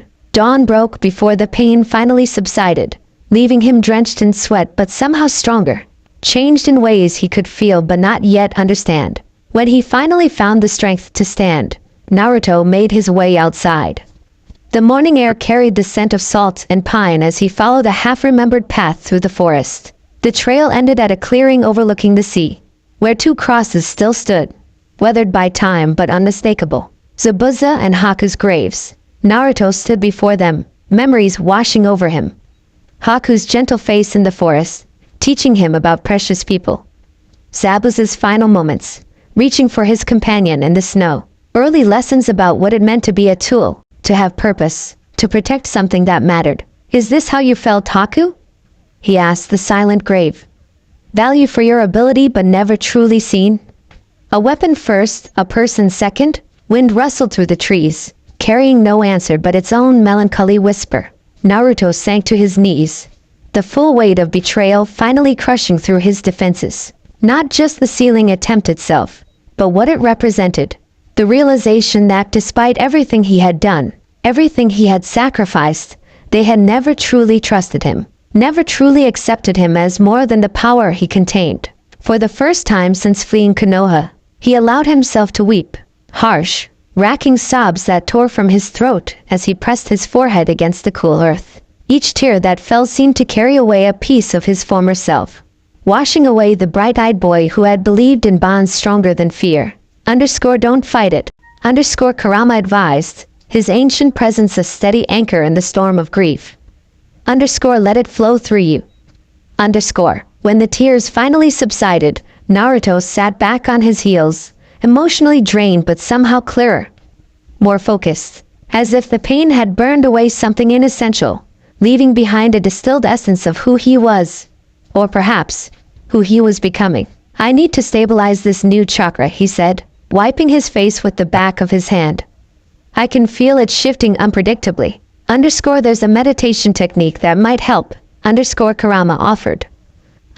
Something the sage of 6 paths once taught his sons, passed down to me through memory. Naruto settled into a cross-legged position, facing the endless horizon where sea met sky. Under Kurama's guidance, he began a series of breathing exercises, drawing chakra through reimagined pathways, allowing the new patterns to settle into stable configurations. As the sun climbed higher, subtle physical changes manifested. The whisker marks on his cheeks deepened, etching more prominently into his skin. His canines sharpened slightly, catching on his lower lip when he spoke. Most strikingly, his blue eyes developed a permanent reddish tinge around the irises, as if Kurama's crimson gaze had merged with his own. Not a temporary flare of the Nine Tails influence, but a permanent alteration. By sunset, Naruto opened his eyes to a world that looked somehow different. Colors more vivid, scents sharper, the subtle web of chakra linking all living things visible as faint luminescent threads in the gathering twilight. Is this how you've always seen things? He asked, amazed despite his emotional exhaustion. Underscore a fraction of it. Underscore Kurama replied. Underscore your human senses couldn't process my full perception. This is the compromise our merged state has reached. Underscore. Naruto returned to the hideout as darkness fell, his body demanding rest after days of continuous movement and chakra realignment. Sleep claimed him almost instantly, pulling him into dreams that flickered between memory and nightmare. Underscore Irika's body shielding him from Mizuki's massive shuriken, blood spattering across the forest floor. Underscore. Underscore I'm not like them, Naruto. You're not the fox. You're one of my excellent students. Underscore. Underscore the memory twisted, Irika's face morphing into an Anbu mask as he pinned Naruto down. You're not a student. You're a weapon that needs containment. Underscore. Underscore the scene shifted. Sasuke, riddled with Haku's Senbon, falling into his arms in the crystallized mirrors. Underscore. Underscore I used to hate you, you know. Underscore. Underscore then why? Naruto cried. Why save me? Underscore. Underscore but Sasuke's eyes had gone cold, his mouth twisting into a sneer. To contain the threat you pose. My body moved on its own, to protect the village from what you might become. Underscore. Underscore another shift. Sakura standing before him during the four-tailed transformation, tears streaming down her face as she called his name, trying to reach him through the Nine Tails influence. Underscore. Underscore Naruto, please stop. Underscore. Underscore but in the nightmare, her tears vanished, replaced by clinical detachment as she approached with a ceiling tag. Subject displaying increased instability. Proceed with containment protocol. Underscore. Naruto jolted awake, a silent scream locked in his throat, heart hammering against his ribs. The wooden walls of the hideout came into focus slowly, reality reasserting itself over the fragments of twisted memory. The pattern repeated over the next several nights. Each time he woke, the emotional pain had dulled slightly, replaced by resolute coldness, a psychological defense mechanism building walls around his heart, one nightmare at a time. Underscore your heart is freezing, Naruto. Underscore Kurama observed on the sixth night, as Naruto stared at the ceiling, avoiding sleep and the dreams that came with it. Underscore this isn't the path I expected for us. Underscore, is there another option? Naruto asked, voice flat. Feel everything and be paralyzed by it. Break apart under the weight of their betrayal? Underscore there's a difference between processing pain and allowing it to transform you into something unrecognizable. Underscore, maybe what I was before needed to change, Naruto replied, watching shadows play across the ceiling. Maybe the old me was too naive to survive in this world. Kurama's silence carried a weight of ancient wisdom, the perspective of a being who had witnessed countless humans transform themselves in response to pain, rarely for the better. On the seventh day of his exile, everything changed again. Naruto was practicing a new technique by the shoreline, a method of compressing his chakra signature to near invisibility. When he sensed a familiar presence approaching, not the hunter teams he'd been evading, but something far more distinctive. Sasuke Uchiha. Sasuke walked along the beach with unhurried confidence, travel-worn cloak billowing in the ocean breeze, single visible eye scanning the landscape. He made no attempt to conceal his approach, as if certain his presence would be detected regardless of stealth. Naruto concealed himself in the tree-line, kunai ready, mind racing through possible scenarios. How had Sasuke found him? Was this a Konoha trap? Had his former rival come to finish what the others had started? When Sasuke reached the edge of the trees, he stopped, looking directly at Naruto's hiding place. I know you're there, he called, making no move to draw a weapon.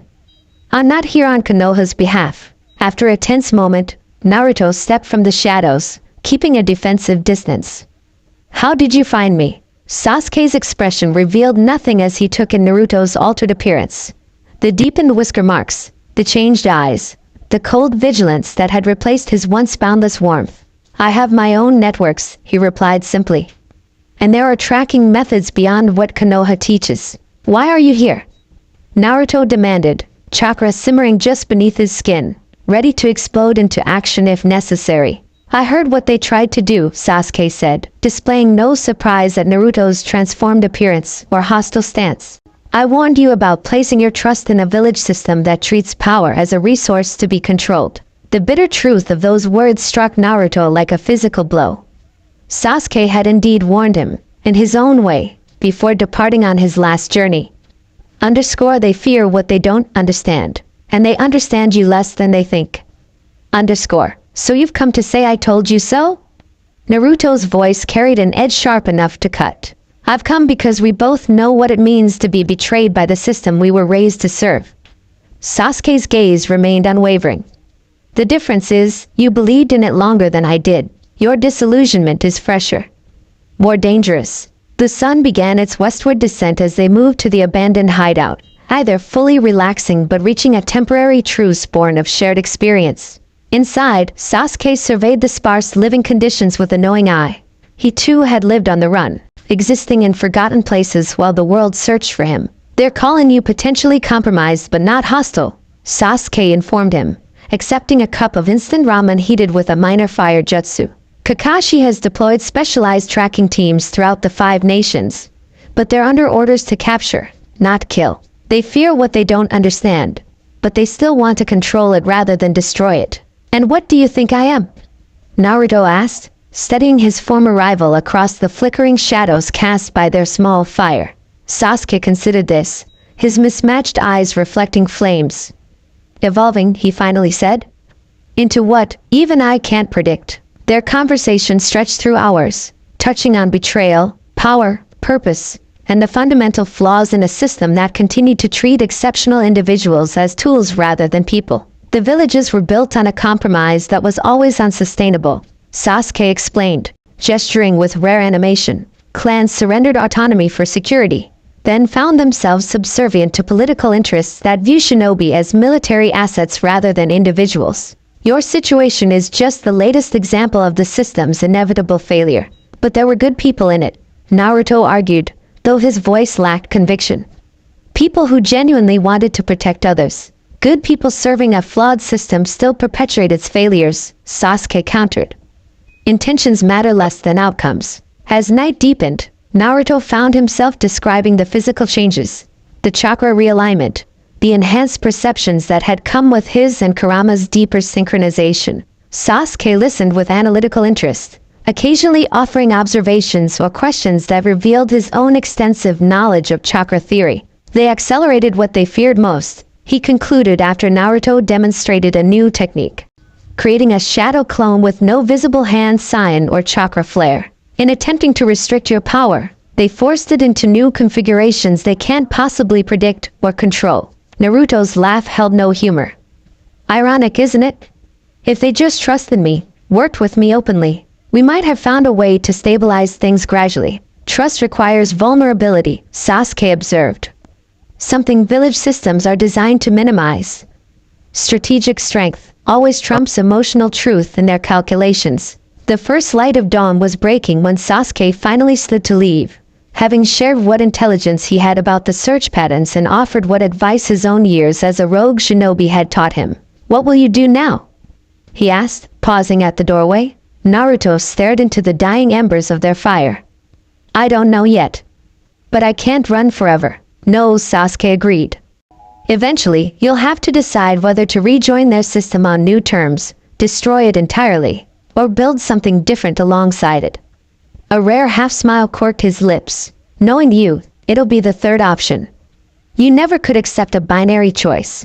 With that, he was gone, leaving Naruto with more questions than answers but a clearer sense of the larger context surrounding his personal betrayal. The world was more complex, and perhaps more receptive to change, than his pain had allowed him to see.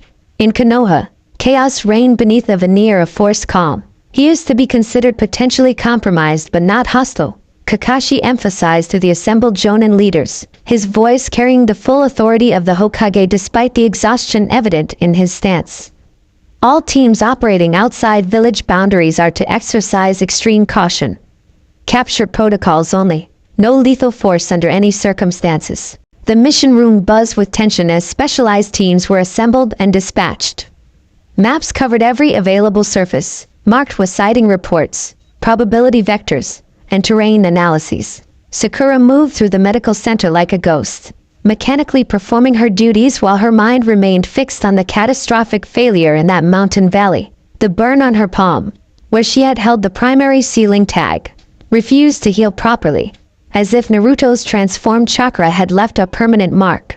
The cellular degradation patterns have changed completely, she reported to Tsunade in a private briefing. Medical scans spread across the former Hokage's desk. Whatever happened during the failed sealing, it accelerated the chakra development we feared, but in a pattern we've never documented before. The merger between Naruto and the Nine Tails has progressed beyond any recorded precedent. Tsunade studied the scans, amber eyes narrowed. And your assessment of the threat level? To himself or to others? Sakura asked, the question revealing her divided priorities. Both. Without regular monitoring, I can't predict how his body will adapt to the accelerated changes. The unknown variables are. She faltered, professional detachment cracking. I don't know if we've saved him or condemned him. And I don't know if he'll ever forgive us enough to let us help him again. Across the village, in the Hyuga compound, a confrontation of a different sort unfolded. You knew, Hinata stated. Her typically gentle voice hardened to steel as she faced Sakura in the private garden. You knew about the sealing plan all along. Sakura couldn't meet her gaze. It was classified at the highest level. Direct orders from the Hokage himself. He loved you, Hinata said, each word precise and cutting. As a friend, as family, he would have died for you without hesitation. And you repaid that by treating him like a threat to be contained. The medical data showed. I don't care what your data showed. Hinata's palm struck the garden wall, chakra crackling against stone. You should have trusted him with the truth. Let him participate in finding a solution. Her Byakugan activated involuntarily with her emotion, veins standing out around eyes that saw too much and could now see nothing but betrayal and the woman before her. Sakura flinched as if struck. You weren't in the briefings. You didn't see what his chakra was doing to his cellular structure. We thought we were saving him. No, Hinata corrected, her voice dropping to a whisper that somehow cut deeper than her shouts. You thought you were saving yourselves from having to trust him, from having to admit there was something you couldn't control. The fracturing of loyalties continued throughout Konoha, with Chunin and Jonin taking sides in whispered conversations, academy students repeating fragments of rumors, and civilians watching warily as increased security measures transformed their daily lives. The very foundation of the village, trust between comrades, had cracked along with the failed seal. Night had fallen over the land of waves when Naruto slipped into the depths of his own mindscape, seeking the one being who truly understood his situation. The traditional cage and sewer setting had transformed completely. He found himself in a massive circular chamber, illuminated by an ethereal light with no discernible source. The giant bars that had once imprisoned Kurama were gone, transformed into ornate pillars that defined the space without restricting movement between them. The Nine Tails himself had changed position, no longer caged across an unbridgeable divide, but reclining beside Naruto's mental projection, his massive tails curled around them both in a protective semicircle. Your pain is justified, Kurama said without preamble, crimson eyes fixed on Naruto's troubled expression. But don't let it consume you as it did Madara and Obito. Their pain hardened into hatred that nearly destroyed the world. I don't hate them, Naruto replied, surprising himself with the realization. I'm angry. I'm hurt. But hatred requires energy I don't want to spend on them anymore. Kurama's tails shifted, rippling like flames. Then what do you want? I don't know, Naruto admitted, staring into the boundless space above them. Going back to Konoha is impossible. They never trust me without restrictions now, and I could never trust them not to try again. Running forever isn't sustainable. Fighting them directly makes me no better than the enemies I've spent my life opposing. Perhaps there's another path, Kurama suggested, ancient wisdom in his rumbling voice. Let's find others who understand what it means to be used and discarded by the very people they protected. There are more than you might think. Naruto glanced up at his partner, genuinely curious. Like who? Other Jinchuriki. Kekkei Genkai users who faced persecution. Shinobi who questioned their villages and were branded traitors for it. Kurama's eyes gleamed with accumulated knowledge from centuries of watching human societies rise and fall. The shadows between the great nations are filled with those who found the village system wanting. The seed of an idea took root in Naruto's mind. Not a plan yet, barely even a concept, but something with potential. A third option, just as Sasuke had predicted he would seek. His contemplation was interrupted by a sudden alert from his sensory perimeter. 3 chakra signatures approaching rapidly from the east, unfamiliar, but with the distinctive pattern of hunterine from the hidden mist. Looks like we have company, he murmured, rising from his meditation. Not Konoha this time. In a fluid motion, Naruto gathered his minimal supplies, erased all traces of his presence, and slipped into the forest. The hunters were moving in standard search formation.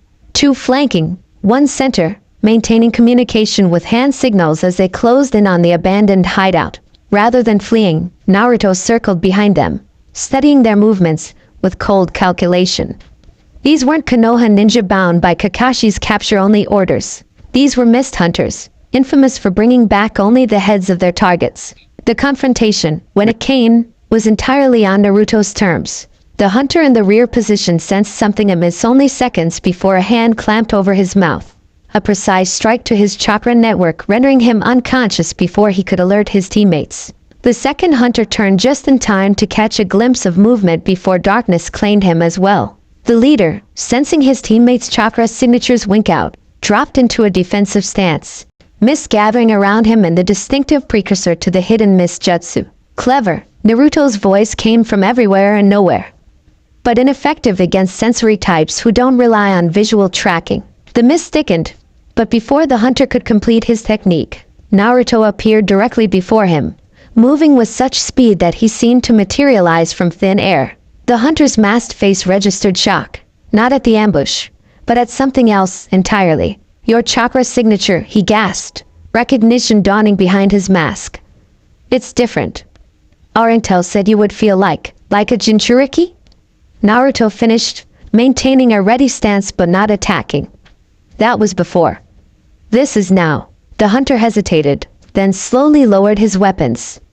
With deliberate movements, he reached up and removed his mask, revealing a young face scarred along one cheek in a pattern Naruto recognized.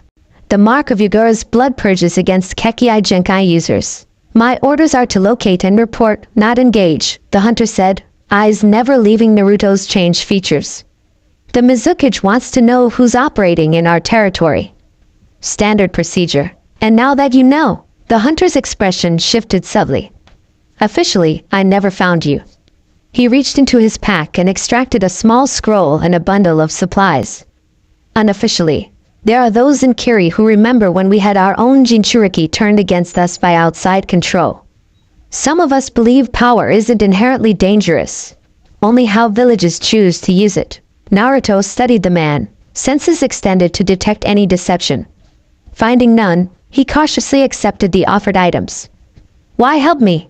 Because there are more like us than the 5 great nations want to admit, the hunter replied cryptically. People who've seen the flaws in the system, who operate in the spaces between villages, seeking something better. He gestured to his unconscious teammates. They'll wake in an hour, remembering only that we found nothing here. By then, you should be long gone. The hunter replaced his mask and turned to leave, pausing only to add one final comment. Head north, toward the mountains between water and lightning. Ask for the Dreamless Castle if you seek others who understand your position. With that, he was gone, leaving Naruto with supplies, information, and something he hadn't expected. The first glimpse of a community beyond the village system, a network of the disillusioned who had found their own path. That night, as Naruto traveled north under the cover of darkness, his mind returned to the hunter's words. Perhaps Kurama was right. Perhaps there were others who understood what it meant to be weaponized by the very people they had sworn to protect. For the first time since fleeing Konoha, purpose began to crystallize from the chaos of betrayal. Not vengeance, not escape, but something constructive, building rather than destroying, finding a new place rather than mourning the loss of the old.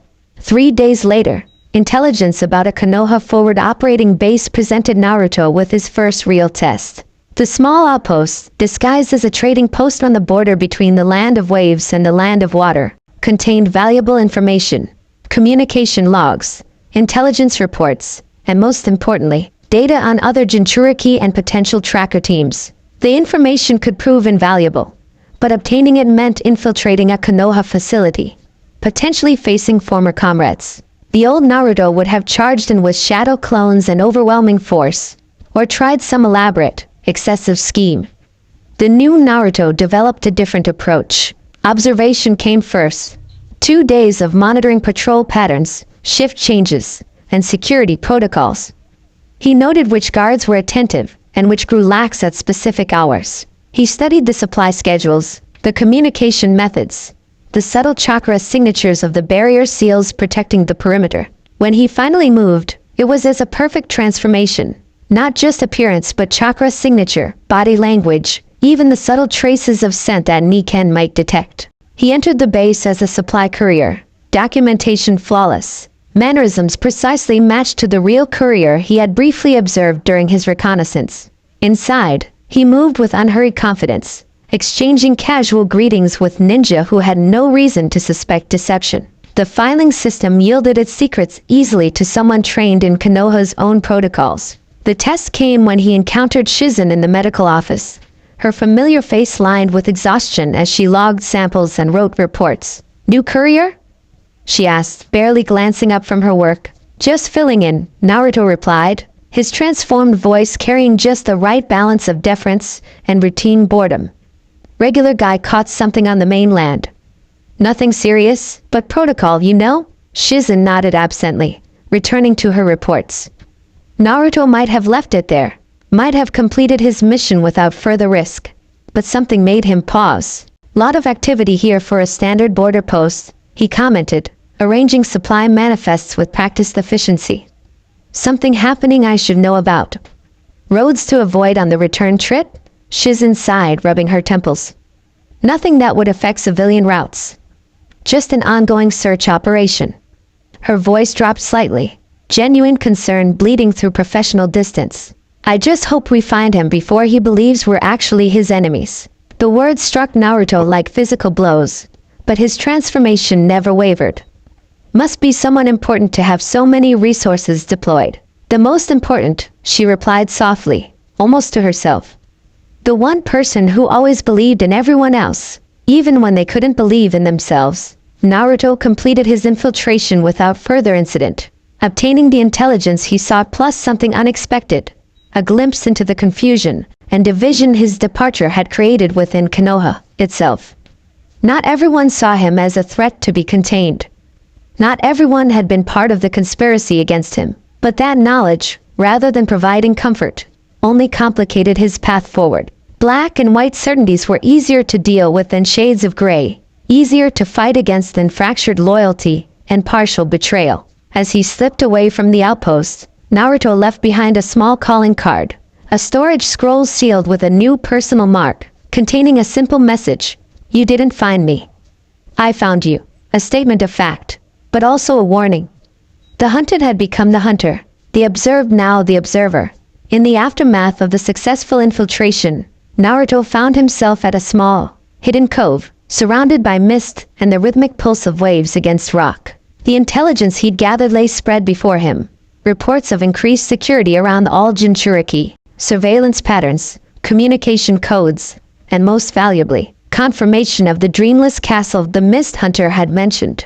But more significant than the information was the realization that crystallized as he processed it.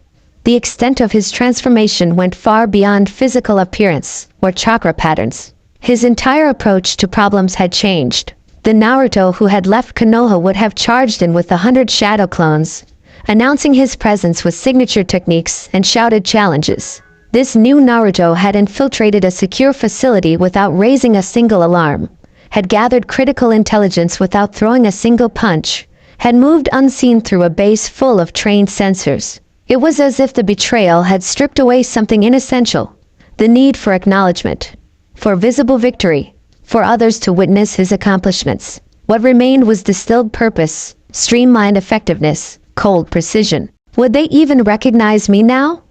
He wondered aloud, not referring to his appearance. Underscore they created this version of you. Underscore Kurama observed. Underscore when they chose fear over trust, calculation over faith. Underscore. A sudden disturbance in the air announced Sasuke's return. The Uchiha materialized from the mist like a phantom, his travel cloak still settling around him as he surveyed Naruto's work with analytical eyes. "Infiltrating Konoha outposts already?" he remarked, noting the classified documents. "You've adapted quickly. Necessity," Naruto replied simply, rolling up a communication log. "They'll change their codes now that they know I've been inside, but the command structure patterns will remain useful." Sasuke studied him with unnerving intensity. "You're becoming what they feared," he finally observed. "Not because it was inevitable, but because they made it necessary." The truth of those words resonated deep within Naruto. Everything he was becoming, the coldness, the calculation, the willingness to operate from shadows rather than standing in the light, was a direct response to their betrayal. They had tried to contain a threat that didn't exist, and in doing so, had created exactly what they feared. That night, under a moonless sky, Naruto made tangible changes to match his inner transformation. His bright orange and black clothing, the colors of attention-seeking defiance, were discarded, replaced by darker attire and shades of midnight blue and charcoal gray. A mask of light, flexible material now covered the lower half of his face, concealing his distinctive whisker marks from casual observation. Most significantly, he modified his headband, the symbol of village affiliation that he had worn with such pride. Using a kunai, he carved a precise line through the Konoha leaf symbol, marking himself as separate from the village system, just as Sasuke had once done. When dawn broke, the transformation was complete, visible representation of the internal changes that had reshaped him in the crucible of betrayal. 2 days later, Naruto's enhanced senses detected a large pursuit team closing in on his temporary location, a cave system along the coastal cliffs, where he'd been analyzing the intelligence and planning his next move. _12 signatures, _Karama confirmed, his awareness extending through their shared senses. _Kakashi leads them. NBU support. Specialists from at least 2 other villages. They're deploying in containment formation. Rather than immediate flight, Naruto felt a cold clarity descend. They've committed significant resources. Tracking techniques I haven't countered yet. He closed his eyes briefly, decision crystallizing. Perhaps it's time to send a message. With precise movements, he packed his essential supplies, erased all evidence of his presence, and placed the single modified kunai embedded in a tree at the cave entrance. Not a standard weapon, but one modeled after his father's famous Flying Thunder God technique, modified with Naruto's own innovations based on his unique chakra. Then he was gone, moving with such speed that even sensory types would struggle to track his departure. An hour later, Kakashi's team converged on the cave system, moving with the coordinated precision of elite shinobi. Sensor types confirmed the area had recently contained a chakra signature matching their target. Tracking specialists found microscopic evidence of his presence. A single blonde hair, a faint footprint preserved in damp soil, the lingering scent that even transformation techniques couldn't completely mask.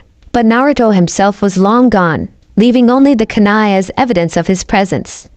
Kakashi approached it cautiously, Sharingan revealed, detecting the complex sealing formula etched into its handle. "Barrier team, establish containment," he ordered, recognizing the signature elements of a space-time ninjutsu similar to the 4th Hokage's technique. Before his team could complete the barrier, the kunai activated, not as a transportation jutsu as they expected, but as a message delivery system. A burst of specialized chakra erupted from the seal, coalescing into a holographic projection hovering above the weapon. The image showed Naruto's transformed appearance in perfect detail. The darker clothing, the masked lower face, the changed eyes with their reddish tinge, the deliberately defaced headband. His expression, visible only in his eyes, carried a coldness that sent chills through those who had known him before. "The Naruto you knew died in that clearing when you tried to seal him away," the projection stated, voice altered to a deeper register, but unmistakably his. "I'm what remains. Chase me if you must, but understand this. I am no longer your weapon or your friend. I am no longer yours at all." The message delivered, the projection dissolved into particles of light that scattered like fireflies before fading entirely, leaving behind only the kunai embedded in the tree and a team of elite shinobi facing the consequences of actions that could never be undone. Kakashi stared at the empty space where the image had been, his exposed Sharingan recording every detail of the encounter for later analysis. His visible eye, however, revealed what the analytical Digitsu could not: profound regret for the student he had failed, the trust he had broken, and the new reality they all now faced. "Orders, Hokage-sama?" An ANBU captain asked, breaking the heavy silence. Kakashi continued staring at the kunai for a long moment before responding. "Adjust the alert parameters. We're no longer dealing with a compromised asset requiring retrieval." His voice carried the weight of official declaration as he turned to face his team. As of now, Uzumaki Naruto is classified as an independent operator of unknown alignment. All teams are to maintain observation protocols without engagement unless directly threatened. The mission parameters had changed, just as Naruto himself had changed. The hunt for a valued village asset had become something else entirely. Careful observation of an emerging power whose ultimate intentions remained unknown. Not quite an enemy, no longer an ally.